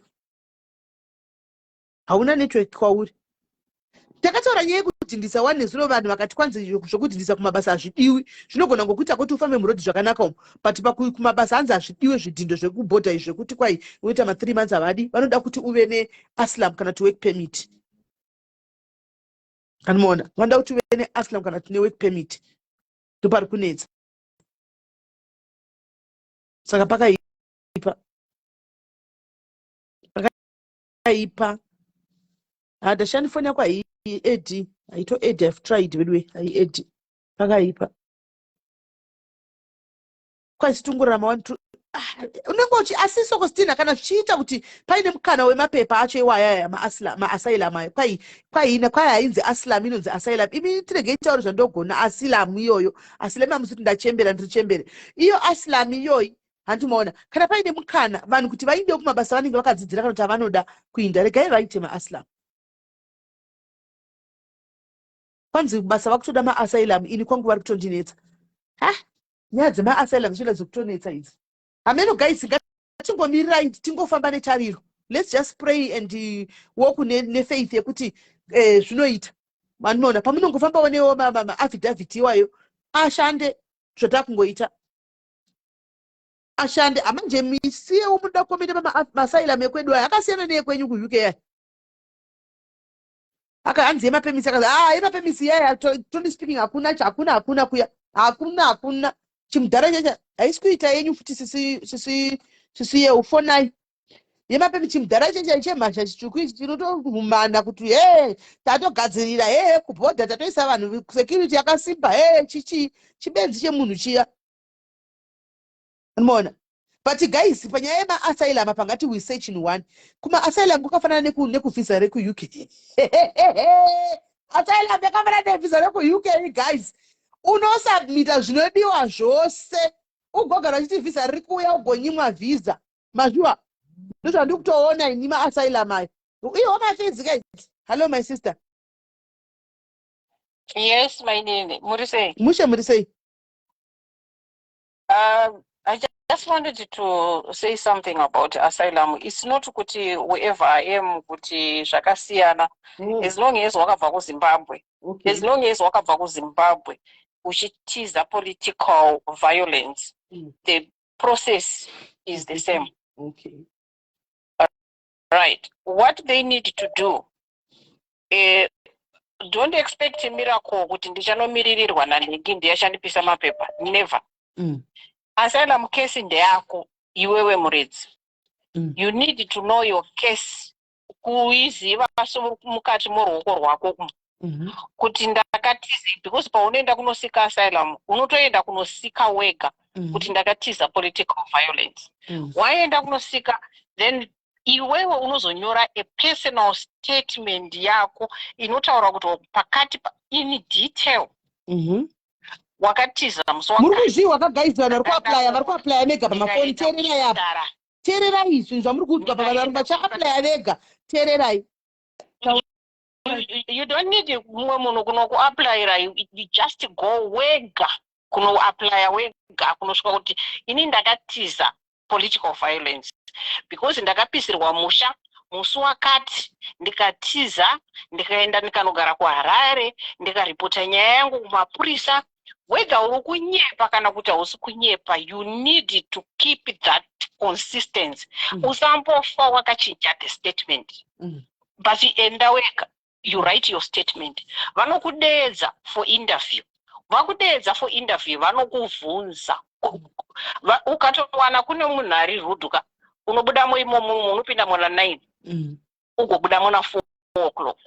Vachikukwesha nenyaya yepolitical. Vagokuvhunza ma-leaders. That's why I say you need to know your political your politics. Politics, kana wafunga kita a political asylum, unofana kuziva politics in and out, seri kweruoko nemukati. Kuti mkuru wako ndiani, anga secretary ndiani, even MDC chayo unofana kuziva, vanokuvhunza kuti yakafomewa rini, date. Unofana kuziva zvese izvozvo kuti MDC yakafomewa 1999, kukaitwa referendum 2002, tikazoita ma-elections tikazodai dai. Zvese izvozvo unofana kuzviziva zvese, nokuti pakasplitiwa unofana kuziva politics yako seri neseri. Kwai zvakasiyana one night CFU kanzi nevanhu mucomment section zvakatosiyana neku-South Africa nezvamukutaura zvekune dzimwe nyika izvo. But politics is politics. Ameno kana vasingaende kuma-interviews. Interview asi vanhu vemunoisimbe vekuhome affairs. Tinosera mukutaura zvavo ndofunga muinterview autombogarimo kana 3 minutes. But if now look, if you can't sit there for 3 minutes, but you have got everything in front of you, vanotoshaya kana chokuvhunza, and you will be very likely vachikuitira 2 minutes or 3 minutes when you have got everything in front of you. Why do you need someone? Why do you need Shelton kunokumiririra? If it's 3 minutes, why do you need Shelton kunokumirira pakesi yako? Shelton asi kuvamirira vakoma zvichiitika. Kunonzi kune affidavit form ririko handiti. Affidavit form iri ndiro rinonzi harisi riya rakajairika rekunzi rinongonowanikwa nevanhu vachinotenga uko vachienda naro kumaloya kumachichichi. Kunonzi kune affidavit riri different. Hanomaona. Saka vanhu ndiro vanenge vachiendera because ndinofa kuriwana hakuna. Handiwozivi ndine kuti kavafiligwe anozovafilira iye Shelton kuti vakwanisa kuenda nosubmita kuhome affairs. And now you see what I'm saying. Kuti unofana kunyora statement. That's what he is doing. It's like a personal statement what Shelton is doing for you. Handizozivi hangu. Saka ivo vega, you don't need even Shelton. Affidavit it's more than enough. Unozviitira wega. Just ngakupeita vaviri vatatu vanozvitraya kuzviitira vega kuti I'm just going kuhome office kwacho kana kuhome affairs ndonozvimirira ndega ndotaura kuti ini ndakatizawo political violence kumusha. Itokotosvika hangu kupomaka ndikatosvika ndikutaura kuti ndiri ngochani zvitori nani tobvunza mubvunzo zvisina ino utozobvunza kuti zvakafomiwa rini ukazodii zvimwe uchazivi madheti unozwa kuti ini hangu ndiri ngochani. Asylum ina mapato. Unogona kuenda uchiti domestic violence, unogona kuenda uchiti abuse I was raped nehama yangu or kutiza murume or whatever. Zvakawanda zvaunogona kupinda nazvo. But kana wapinda nepolitics, know your politics. Unofana kuiziva seri neseri. That's all what I wanted to say. Okay, guys, arikuinda musapinda kuko. Kana muri vakoma naenda makapfeka madress, makaisa mazamu kudai. Moskoti, hello, imi ndiri ngochani. Mochita zvivoisi, munosvika muchitopuwa mbobvunzo zvakawanda. Kana muri vakadzi tsvakai mabhurugwa evarume venyu matrauza echirume, wopfeka nebhutsi echino wotoita step chechirume zvinoita usikana vemunongochani dziya. Motodai so muchienda, mosvika muchipiwa. Hanzi zvengochani wada proof vaneiwanepi? Proof yekuti ngochani vaneiwana kupi? Kune proof yekuti ndiri ngochani. kune proof yekuti munhu ingochani. Hi sister. Hi, SIS MELLY. Muri sei? I think listening could have symbols. Listening kune vanhu vari kutaura. I think I can summarize where I think the problem is. I think mukoma Shelton basa vari kuita. But pavari kunyora ma-statement ema-affidavit apa vanhu havasi kuzoverenga. So when they go for these interviews, vari kubvunzwa mibvunzo according to ma-statement ayaya. Zvobva zvapesana manje because munhu anenge asina kudzidza statement yake. So like the other callers just said, munhu for manyaya yako unyatsoiziya, woinyora pasi, remember. Paunonyora affidavit muchiendesa. Unenge wakuziya kuti vakakubvunza uchapindura kuti chii because unenge wakafoma nyaya yako wega. Because the problem ndeyekuti wakanyorerwa nemunhu auchazivi zvinosiyana kumberi wenyimwa. Zvatosiyana. Ndizvozvo. Right, thank you my sister, thank you very much. Nyaya dzema-asylum dzatonetsa idzi. Guys, ndiringochani. Make sure kana wakuenda utoenda wakagadzirira zvinoita zvotota research kuti ngochana aufa you make that woita izvozvo. Handimaona kana wakatizawo domestic violence mapepa aya munomborogwa nevarume aya muchisa kumapurisa indani bepa iroro. Handiona kuti nini ndinotodi ndakatotiza kurwa nemurume wangu imhondi kuZimbabwe aigara chitondoro everyday atotsvaga nemapurisa ungonotorawo kana zita remunhu waunoziva akambobuda pati live tilda behind bazuku kuti antonzi kuda kwacho sivanda endai munotarisa vanototesa kuya vanotoona zvikuda kwasho urimo wakauraya munhu medha. Hanimona ndiye murume wantu wakanda akatotiza yeyu wakati hama dzake dzitotsvaka ndo hanimongotsvaka zvokutaura.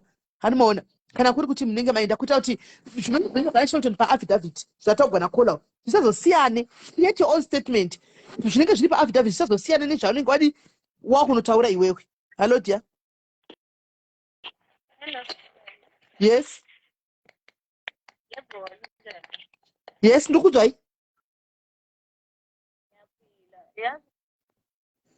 Ndicela ukuthi upakamise ivolume yakho sisi. Ngifuna ukubonga kuphela. Okay. Kumela i-community yethu yaseZimbabwe abantu abangakwazi ukuzikhulumela ngalokho siyakubonga kakhulu SIS MELLY. Thank you so much. Oh ngiyabonga sisi wami, ngiyabonga my sister. Ngiyabonga. Bye. Alright. Vanga vachitendawo kuti kwai munongomirirawo masingagoni kutaura. Kwava kati proof relationship naye hitha ine proof. Relationship ine proof. Kwai ngochananda evidence emapikicha. Saka vanhu ngavachitanga kuti ma-evidence acho echipikicha izvozvi. Izvozvi vanhu ngavachitanga kuti evidence emapikicha. Potai muchitogwa muri tu vakadzi nabhuru wako mutogwa muchibakabatana zvichingwa zvimwe muchichengeta mapikicha. Kana vati evidence moburitsa. Saka nokuti kwakafanana nemavisa kuma-asylum kwenyuko. Kwakafanana nemavisa ekuti unogona kuenda kuvisa ka une zvese wosvika unzi reject poshaikwa reason yekuti vakurejectira chii makasi asylum iyi makasi ndochokwadi chitoripo atori makasi chaiwo atori makasi asylum guys. Saka vaka-apply let's wait handika let's wait and see handishandai naye Shelton wachona tuone shandai na Shelton tuone kuti pamuchaindawo munonzi kudii but ivai nemastories enyu andimanzwa ivai nemastories enyu amunoenda munomira nemastories enyu kuti kuti kana vakubvunza story yako you stick to your story. Hanimona stick to your story. Hanzi gather evidence please takabva neko vakabva neko kuti tadzi kunodiwa evidence. Hanimona stick to your stories guys. Shelton will give you guidelines. Shandai naye guys, give him chance. Mirai makadaro mupei chance tuone kandi pazvinobva zvototangira ko zvino nai miss case chaps anti problem vanhu vada mapepa anesa kuti ugare wakasunguka uchifamba wakasunguka unotonidha bepa riyasha ungarara iwe ungazoshanda sei usina kana bank account ushanda sei zvina kutopretenda akona bhuru wako motongomira makabatana muchingodii hameno zvamene muchingoita kuita kuti muone mapikicha aya chete. Handifungi kuti kuita one day muchogwa mapikicha muchinja muchidai munganya kuzobva mapinda zvokutobva matoti makutotanga kuti achingoshana. Handifungi I don't think so. So guys ndonyaya tatangoti ngatimbotaura nyaya Shelton ya bro yanzva dzangu ichipa feedback kuti ndozvo zviriko vasikana kuba mari haana kuba ndonyaya iripo kuba hake hana anoona asi kuti pane miscommunication ndohombe dee maybe pakaenda vanhu vakakongeta kuti muchisvika imini mosvika moti zvakati pamwe ngade vakatopiwa maslamu iwaya anomaona but vakaenda vasingazi but anyway kune vakawanda vakapiwa madeathlight right now regai vanitoti all the best kune vese vakuenda kunosubmita fambirai asylum guys nokuti kana mukaenda kumusha munotangira paya hakuna munhu anofanira kugarai muno kuenda kumusha kunodii kana zvaasylum zvaramba izvigara uchidhura wakadaro ingozvigarira asi kuti chakuitika guys ngatipana nematipu pano kana nyaya dzeasylum dzaramba idzi handitika kumikuku kwakwa kwamunogara vamwe venyu kwakwa imbotamai umbonopinda mukati mune vamwe imbotamai nokuti ndo nzvimbo dzinonyotagetwa idzodzo kumikukuku anomaona ndokwanyoutageta so that kana pane zvinozoitika kune dzimwe nzvimbo dzekuti unogona kutoenda unokanorenda boysky you can just go and rent a boysky ka boysky iyedhiyo haitopindikizve kumhanya asi boysky inorendeswa go and rent ikoko anomaona usina bepa rako iroro unongogara vanhu mapepa akazopiwa vanhu apa magaizi vaingozvigarira muno vanhu vaingozvigarira varizvidhura kudaro vakangozvigarira umwe even mapemiti akapa umwe atombozivi aingoona vanhu vakaungana kuhoma facebook achishati vanhu vari kuitawo kuhoma facebook vanhu vangozviunganira ikoko anomaona saka itai izvozvo asi chatokurudzira mazuva ano kana juna asvika uyu wese ane passport enda unotati passport yako iitiwe mazuva anomaona tichisavheya situation kuti yakamira sei kana une passport yako gadzisa passport yako inake imire zvakanaka handitika panonoti juni paya isa kuti ite 3 months so that we survey kuti what is going on chero vakada kuuya vananyawo peboys ava vemastreet vari kuti vanotogombazaniswa hanimaona havazomboiti noise every day kunyepa kana vakatanga kuita noise dzavo dzekuti maforina magweregwere ngaainde vanoita noise dzemagweregwere 2 weeks chete kana 1 week zvinobva zvapera hanimaona zvobva zvadzokera back to normal then we go back to life dzedu hani mukunzwisa saka make sure muchite pamuri kugareko zvino zvika muri safe chete kuri safe hani manzwa kana uri uya mbavha inosikama kuti unotosungirwa musociety kwaunogara kuti uri mbavha unobira vanhu uchitombofungirwa tama nokuti pana juna pauchange uchipiswa nematai anoona tama because ndopaonekwa kunyatsa kubatsira kuti iyi mbavha iyi vosvika vachitokupisa nematai ibva watogara watama kana une zvihistory imomomo maunogara muarea umo mekudidi muchididi uchinesana nevamwe chimbotama uinde kwaunogara nevamwe zviri peaceful kuitira kuti nguva iyi yacho yajuni idarike tione kuti haufa zviri kufamba sei hani maona because ukasikama kuti uri munhu wemusindo pana juni apa panenge pasina zvekudhifendanaka vanotononzongokuvinga vavengi vatobatana kuti vakuwise handimaona ehe saka itai kuti zvinhu zvenyu at least zvingove zvakadaro guys kuti nokuti kumusha uku unofanira kuinda wegawa kuti indagadzirira uchitooneka kuti vedu ndakumbofanira kutungamira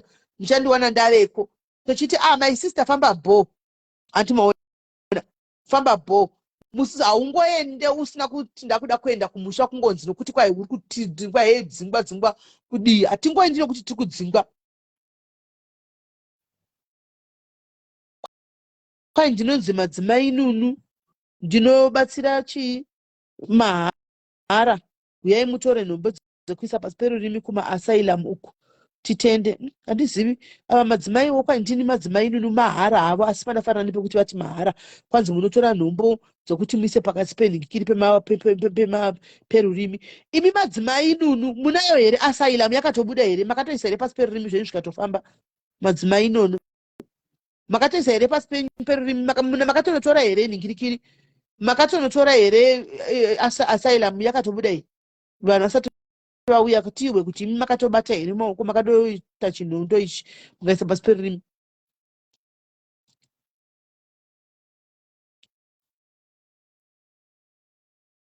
madzimai nunu makatoita here bepa renyu munaro here nhombo chitombo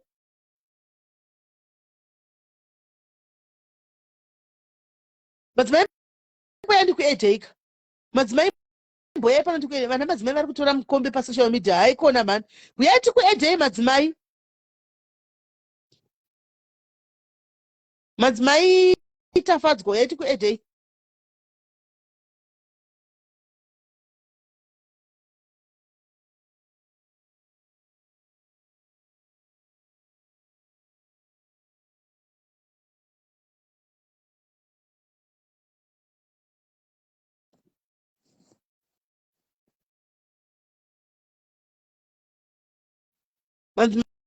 Maitafi. Madzimaitafa zvaitimbokuyedha yakatimboona kuti yaufa. Timboshandigwa zvedu namadzimai pano paya. Uyai madzimai. Vari papiko madzimai?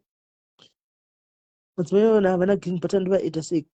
Alright, madzimai ndiri kutsvaka kuedha iyi. Uyai tione.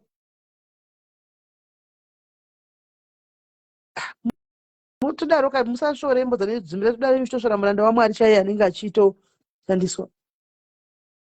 Zvivadhikila ndati zvemadzimai vamboya. Madzimai uyai mani, musabudise yenyu fesi yenyu. Uyai musina fesi mani. Madzimai uyai musina fesi. Hapana madzimai ari mucomment section here kana madzibaba ari mucomment section mamuna. Hapana here madzimai vari mucomment section kana madzibaba.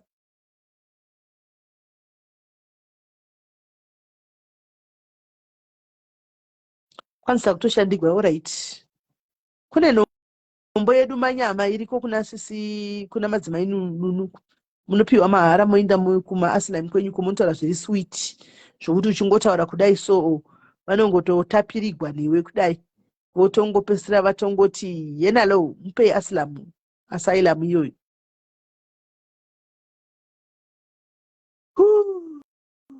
Kwaitira svikiro reguru. Riri piko svikiro reguru vanhu vanodai muchembere ine. Zvino unovataura kudai mangwana vanenge vari muinbox mangu achiti simeli kwakanzi nemadiaries ndiuye palife. Ndozvavanoita. Kwakanzi nemadiaries ndiuye palife svikiro reguru veriya. Mangwana chai vanenge vari mucomment section.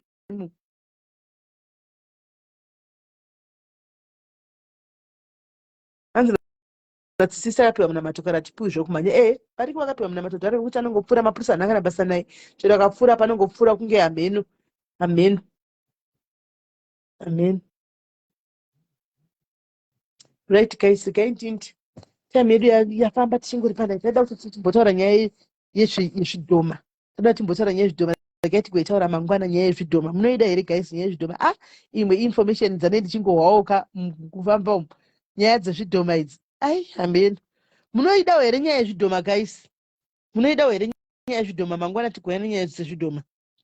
Nyaya yesimendi iripo ari kutsvagwa. Iko zvine zvaakutsvagwa manje nemapurisa zvokutodaro. Haiko zvine zvaakutsvagwa manje. Iko zvine zvaakutsvagwa mambondini uya zvokutodaro. Anovhara vanhu. Nyaya dzake dzakazowandisa. Vamwe vakavhagwa mota, vamwe vakavhagwa chiya. Anovhara vanhu uya. Anovhara vanhu uya. Mambondini anovhara vanhu. Kana nhasi munowana svikiro aizvoku vanenge vatouya kwenzi ndandirimo mukomezi madiaries ndamwa waitwa ndiuye saka simeli munondinyimire platform. Munondinyimire ndipewo platform. Noti handidi zvoende zvenhema izvi kudlira vanhu vangu mari. Intentions handivabhadharisi kana makuseri makubhadhariswa kwalokola. Hello, Sis Melly. Muri sei? Ndiripo. Ngingakwanisa ukukhuluma? Yebo. Okay, and Sis Melly. Umsebenzi wenza ngu-general is a very good job. Only that abantu they'd hope ukuthi since we got those affidavits, usho ukuthi u-general will go with us at Home Affairs. Why? Isebenzi njalo. So when they didn't understand ukuthi general is just there to help. And then this other thing, general explained that right now I'm in Zimbabwe and busy. So guys, if I get time, I'm going to get hold of you. General, I'm on my way. Tomorrow I'll be doing everything for you guys. And then the laba bahamba ba reject. Batshela ukuthi buyelani ndenze nganade limisi date. Sometimes Home Affairs uzothola ukuthi lo muntu omthole Home Affairs kusasa uzothola omunye umuntu different. Right. Or different. And the ma ukwazi Home Affairs yePretoria Sis Melly. I had Asylum in 2010. I couldn't renew because ngahamba almost 1 month trying to renew Asylum. Because every time I figure, come on Wednesday, come on Thursday, come next week. If you know it's into the Asylum straight Sis Melly, there's nothing wrong like posting at General Wayens, especially abantu be run back. Because abantu laba babekhuluma run back. Yibo abaqala ukwenza umsindo egroupini baze bakhuza ukuthi hey guys endele yakhuluma. And other thing, ama coordinators. Hold on. Hello.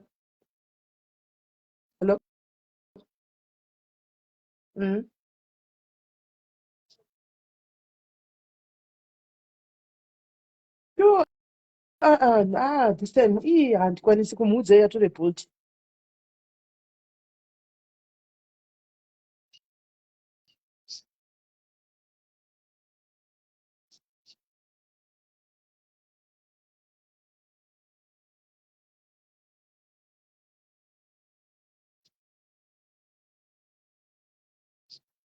Bolt.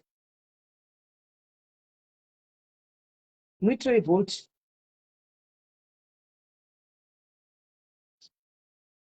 Andi munoita inongotukwa ikoko.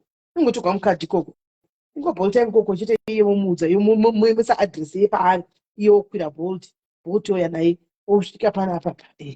Just like that. Uya ogadzira.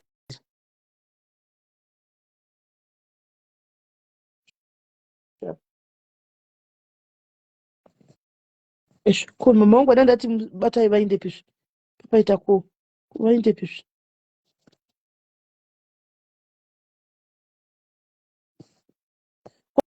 Koma sister Matiza uko okhuluma isiNdebele.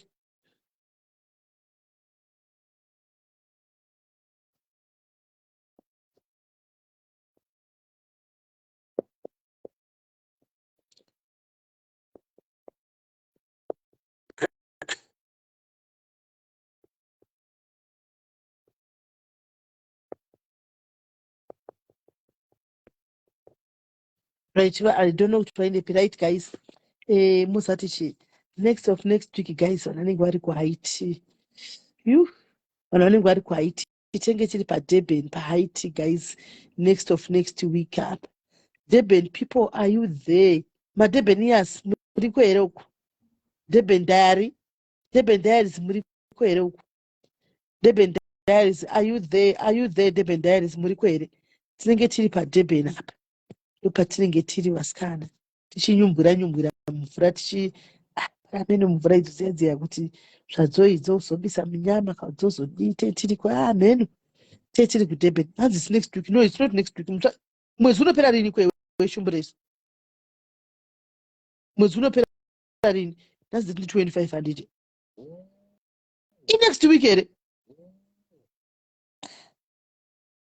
Hello. Okay, yeah. SIS MELLY bengikhuluma ngama-coordinators ne. The date nesayenza khona ama-Asylum eRandburg. Mina ngahamba ngela response. And everyone is getting their response. Which general, I don't stress, you're going to get your response. On Monday, it was Monday or Tuesday, the coordinators babuza ukuthi ama response. I didn't get my response. That coordinator did everything for me. Because the phone I'm carrying, I have space to receive my emails. Okay. Did everything, I got the response. Why ngingagijimanga ngaza SIS MELLY ifone nama ingena i-response ngapha bese ngibhadalile 750.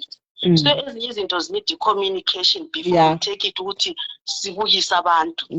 Mina I love diaries. I'm a diary, I'm Ndebele, but into ekhona yonke into elabele ikhuluma nabenyizwa, and sometimes ngaze ngithole umbeni kuphi ema-streets ubhala ukuthi SIS MELLY this. Ngiyazi ubuhlungu kodwa ngihlale ngapha endlini. Angigijimi SIS MELLY respond on something ngingafizwanga ngawe.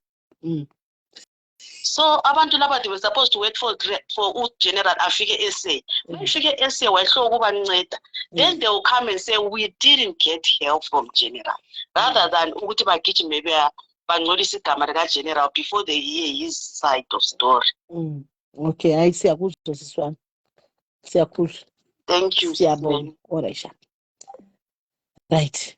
So guys, sisi ndanditida kuti sangu apekugara point yangu achitaura iyo kuti sometimes vanhu vanomhanyawo vasati vanyatsa kuona kuti zvinoenda nekupi, vamwe kumira vaona kuti zvinoenda nekupi, then vozoenda kunotaura havo kumalife zvangu achitaura.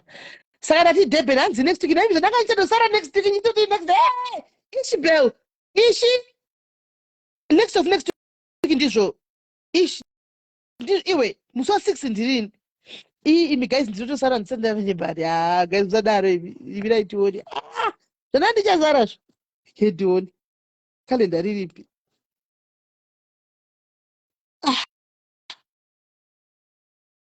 newe ishiko ndipo zvemari kunodla muhwa wangu shaa ndakatochiona ipapo zvona ndakadai dzololo dhululu dhu calendar 25 iri ndariwana 25 ndinhasi nai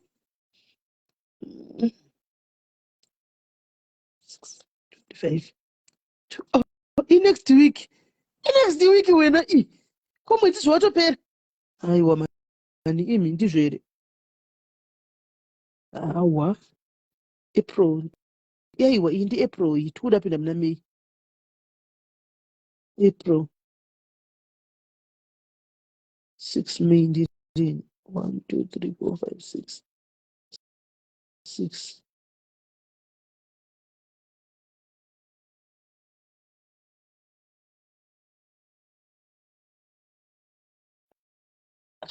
umbofamba sikwa next week next week next week zvanga ndichazara next week ndatosa pakalenda nai zvaitori next week zvatadoinda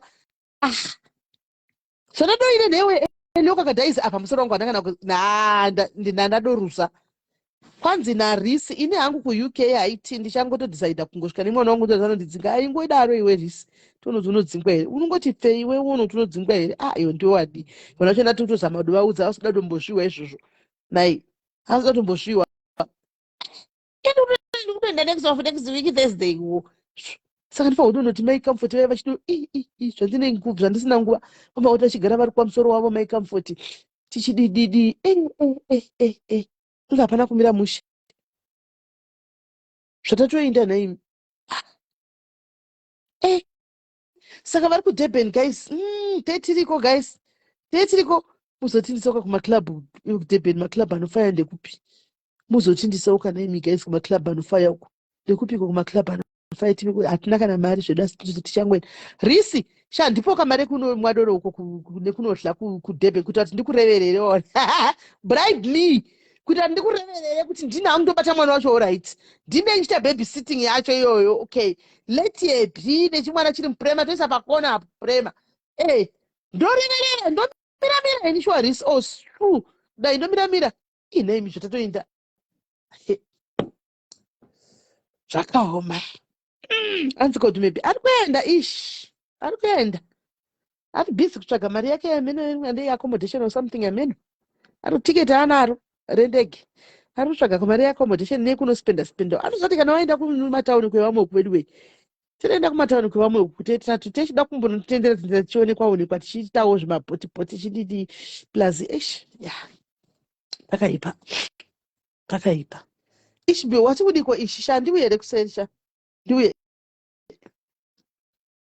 here ishi sha wakangonditiwo ka 2000 ba kana 3000 ndotonakigwa 3000 rands ba ndatonofara ini ndatonofara aiwa usape shumbure speni tinofara right Durban people muri kwa here guys tione Durban people isai my love my likes tione vanhu vari kuya taitione so far chihoro chedu chakatozara kuti chihoro chedu chakatozara kwai SIS MELLY ndibatsire kutsvaga pekurarisa mwana wangu aiti kugroup ndashaya ndipindura kurarisa pai unoisa murema kamaisika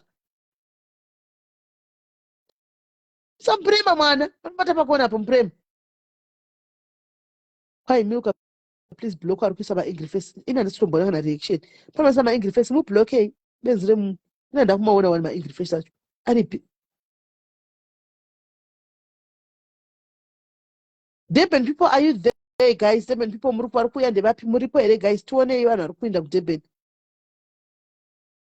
Vari kuenda kuDurban muripo here? Asi davai junior uyai ndakakumirirai tiriti mai junior tiri ko muri kuya here mai junior? Are you coming? Cheri tiri kuDurban here iwe uda kuedwa. Ndakutora nyaya yaiti cheta chetauri nyaya general. Kwaidze zvipoko tomorrow what time? Ndichamira ndimboona kuti time nguvai apa ndatoudzwa kuti ihaiti next week saka ndafanira kuti ndironge namai comfort vapinde mutauni varukwe vadini ndafanira kutoronga namai comfort kuti vaite perfect zvinhu zvavo saka nditozima ndakufunga kuti ndimhanye ini wacho musoro wangu zvandokwaona zvawakaita nezuro shamwari idha wakaona nditi kuti une natural he hautozikamu kuti uda kuitwa nezvei musoro wacho ndingatongotsvawo focus hautozikamu kuti ndongoenda nawo uri natural he kuti ndoita sei yesi memo Hello. Charity. Mursei smell. Mushe kuti sei? Ndofunga yabaika nemistake ndanishibaya maedhi patime yageneral ye. All right, yeah, all right. Iripo. All Kuti right. right.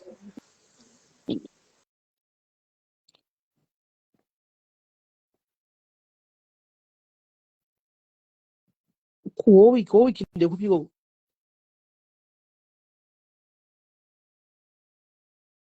Kuhowiki ndekupi. Naime vana kudhebhe tiuzewo zveweather yakamira sei? Please tell us about the weather. Oh, should we come rocking shorts or mini dresses? Or should we wear jackets or coats or what? How is the weather in Durban? Kwanzi natural here. Asi natural here yakanaka either pakuti mumvura anditi? Pakuti mumvura paya natural here iri right uri right iwe. Pakuti mumvura paya pane kungonodhonzwa musoro. Hai, painasi kutonhora. Ini ndaitari. Hai, kutonhora zvakupfeka bhachi. Kutonhora zvakupfeka bhachi here naita. Singoti setiri indoors edu. Kutonhora zvakupfeka bhachi here naitari. Weather kudhebheni panoita weather 4 maweather pazuva. Hai. Kuseni kofuma kuchipisa, kuchinja kunaya, kuchinja kototonhora, kuchinja kwaita mhepo, kutotai kuti zviri kufamba sei in one day. Kwaitenga yeBrazilian weave. Amaikiti, ndisi kutoda kupfeka wigi. Ewe, akwaina tari ndakapfeka bhachi.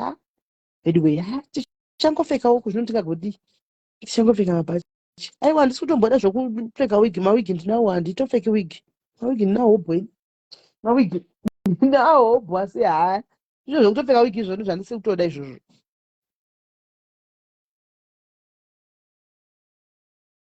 Kwanzi Simeli, my brother and his wife vati ndiani akati tikudresa MMT, please go plead for me. Varipi number? Weather kwai tipfeke zvakangodai guys, kwai tipfeke tingotora hembe dzese guys mumabhegi umu. Eish, tingotora hembe dzese guys mumabhegi umu todiko. Ndine ndimbokumbira mari guys, rabai makadaro ndimbokumbira mari kuna baba vanibvota kuti ndina ndakana sendi guys, chokwadi chakanaka. Ini ndiri kufamba na my comfort paside. Animukona, ini my comfort antori munhu wakutoti ivo kungova toramba mo zvose zviri pandiri. Unoona? Ipo pandotoshaya kuti ndoita sei, handina kana mari.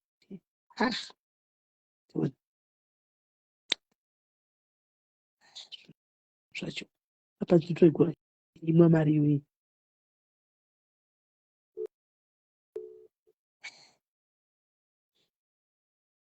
Una kutoinyima.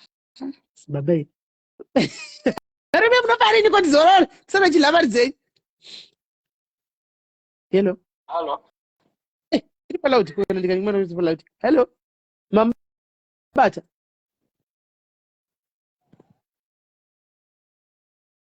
Oh. Okay, wogara zveshe Thursday this week iyi long holiday nai. Kusvikira rini? Kusvika neMonday. Alright.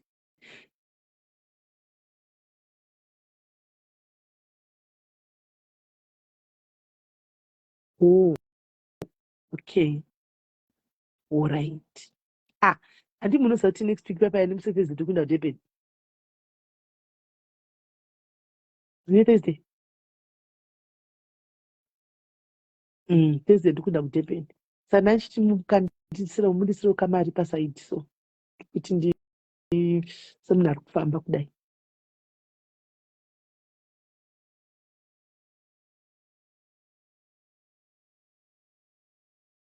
Aiwa kunenge date ntoenda musi wa4 isusu. All right. Thanks very much. Bye bye. Thank you. Yeah. Thank you. Love you. Yes. Mwah. Mwah, mwah, mwah. Mwah, mwah. Mwah, mwah, mwah. Mwah, mwah, mwah. Yes. Ndozokukwizai makutsoka kana mawi ndokwizai pasi petsoka. Nechizitova nasi. Thank you. Mwah. guys. Padzamutengiwa. Padzamutengiwa wawa. Padzamutengiwa. Guys, muri kutodaro kuisa kamakumbo aya uchitova kuti mari bude mukuita sei. Zvandazvitaurira ndoga pabasa remwana. Hei, apa zvozobhuwa kwechikwiza makumbo aya usingasati. Ha? So, unofadza murume wemunhu guys. Fadza murume wemunhu ubatisise. Batisisa murume wemunhu ye. Batisisa kuti dzvi. Kuti dzvi. Batisisa kuti ibude kodidani. Kodidani. Saka imiti muri kuenda kutemberi ibi fonirai varume venyu izvozvo. Uyandi kuEdepa Live mufonere dzimwe foni tichiwa panapa. Mutaure mukumbire kuvarume uko. Mukumbire mari kuvarume manfeti. Uyai tione. Uyai edhaisendai mari kuisa pamufumuya pamufonere mbada baba ndofa unofara kumbereko. Kuda zvimari. Fonere varume venyu muti dedi. Ndikuzokukwiza musana winasi masaji. I'm going to quiz you. Kana shumbu zatina zvikomba sisimeli. Ewe, amena ako. Ushawa chikomba say, how far these days unoshaya chikomba? Hey, how far in this day unoshaya chikomba iwe? Kuti waitwa say. Hey, azina Francisca vadakisa. Ndirega ndifadza murume wokubandi ndadi ndisiye zvandifadza murume womunhu. Ndokutobasa kaonfa otomunanzva pasi pesa kutomubatisisa semunhu wokubasa asainda. So twaizoregera. Unototsvangura muchitokuchidzira uchitoda mugoti kwai hamuna varume kuchide mukonotoravo. Kwai vanoda vanyadziswe, munoda vanyadziswe pano havambonyadziswi. Nani kwanonyadziswa guys, hamumbonyadziswi. Munoshaiwa varume sei? Varume vari tii kuzvoko. Muvashaiwa sei? Munovashaiwa sei? Batisisa, especially kana wakadotora, kana wakadoba, kwai kuba, kwai kunoba kuti vanhu vanobiwa sei vanhu varume vakuru vakadai. Kuraitika itingoita zvinotaurika izvozvo. Kana wakatoba, batisisa mai mwana, ubatisise kuchikwiza makumba uchidhonza nzara idzi uchirumira ameno zvimwe kuti mimi chizoita sei kwamemuri ameno ikoko tozozvisiya here. Kwaiwo mwachiti single and yepi kuda kuzobhadzira uko hakuna asingadi kufadza mutengi wewawa. Aiwa munigikiri kufadza mutengi wewawa unofadza zvako. Iwe isusu tatochembera guys, tatochembera zvidhara izvi. Unoona ini nemudhara wangu ndaichitaura nemudhara wangu kuti iko tatoronga kuti saka tofanwa kuti zvinoti tichivaka musha, takuda musha isusu. Kuti kana takuenda kumusha tichanogara hedu pastendi pedu iwe, tiri tu hedu tichiri mambamba idzi. Kwanzi, saka iwo munotogona mutozona muchinori mambambara kati ndofunga tichasvika nguva iyoyo amen. Tichinori mambambara pati ini kumusha ikondosana nadzingwana sabhuku because ndiri chitori dzangu ma-RIP yangu kumusha ikoko ndichitozvipfekera hangu shoti yangu ndichito sabhuku oti komashira rudzi ina handoni anytime soon ndichinzi kwai ndiite mbuya vekumusha ina hangu handingazvikwanisi. Ndochokwadi. Animaona ndochokwadi chiri pasi kungoti sho kana tachembera tichatozongoida kumamisha kuzvinotodiwa tonotonokosha vana nhova. Anyway. Kwai tonokosha vana tichatodzidzira kuti dzokoshwa sei kutokosha vana acho nhova. Zvakaoma izvo. Saka guys next week tobaya nditika next week Durban guys ndakuinda hangu ndachimbotandara nemi ndikaenda nditombobata iye ushu ane mari yangu chikwereti changu asi zati hanzi ndikamatikuliko chama iwo ishubere sori nanofamba uri wani kwendofamba na comfort remember kuti pakanzi drink ndisisimeli vachaburitsa pakanzi drink ndisisimeli mukati makunogocha pakanzi contribution ndisisimeli andobvisa contribution ya comfort zvese ini inotohwira initsi because ndakatomira pakatooma manje ndimu ndakatomira pakatooma izvozvi. So kuti vano kwamenda musangano ndamboenda kumusangano wacho here unenge uchinzi kumusangano kunodi ndimbotoendi kumusangano ini saka pakatoipa ini ndofa kutoita plan chaiko kutoita plan saka guys ndida kuenda hangu guys tobatsana mangwana panyaya dzezvidhoma izvi mina ndimbotsvaga vanhu vaindiudza nyaya dzezvidhoma vauye nenyaya dzavo vanhu kuchipinge muri here uko mangwana ndiri kudai palive panapa pameeting aiwa mangwana isiriyo nyaya yema35 and below here mangwana ndikuema35 and below nyaya dzezvidhoma dzichauya pakati apa ndikuema35 and below at least kudebheri kwakanakira kuti tichangenda kunoita live netimu rakawanda tichita live takawanda tiripo evidence ari kudebheri andi evidence yatiza uri kudebheri yajobekiwo tichita live takawanda pamwe chete kudai so tichita live ipapapa ndopanombowana nguva dzekuti ndombokupa vamwe mahost chiedza iriko next week chiedza nechimbopa mahost manyuwani ande ndinawo paground vachimbokuhostai paground ndimbozorora vana shumburesi avo masaina pasati bate chirega jekena kumana kuground masaina simbondimirira simbondimirira apa ndinotakura mishonga yese maimwana kuti mvura ndingarege kupindazve ninyaya yemasaina ndinotakura mishonga yose kana iriko next week my sister chiedza iriko next week kwanzi daidzai my brother namai gurukani SIS MELLY mirai ndivadeedze alright kwanzi thanks tambovarera kuti pabasa alright saka iri pabasa here are you at work mirai ndivafonere bhuti wako vari kutondinetsera kuti ndifonere bhuti wako namai guru wako vanogona kutondidavira kandituka ipapa pabhuti wako ivava vana kutokwanawo futi ivava ndova masina tombokwana wo evhori kujobheki chiedza i700 rand masi uri kupi chiedza lameki where are you rustole zviri sei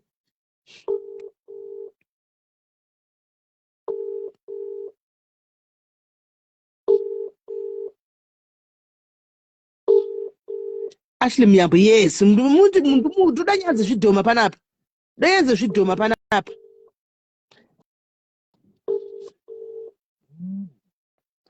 mukoma wako ari kundidecline ndazviziva kuti mukoma wako ari kubasa ndofunga ari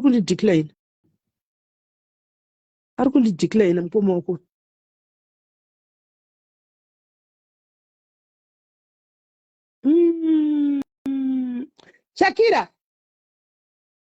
Shakira idapika mafuta shamwari kune vanhu vabhadhira mafuta avo yapano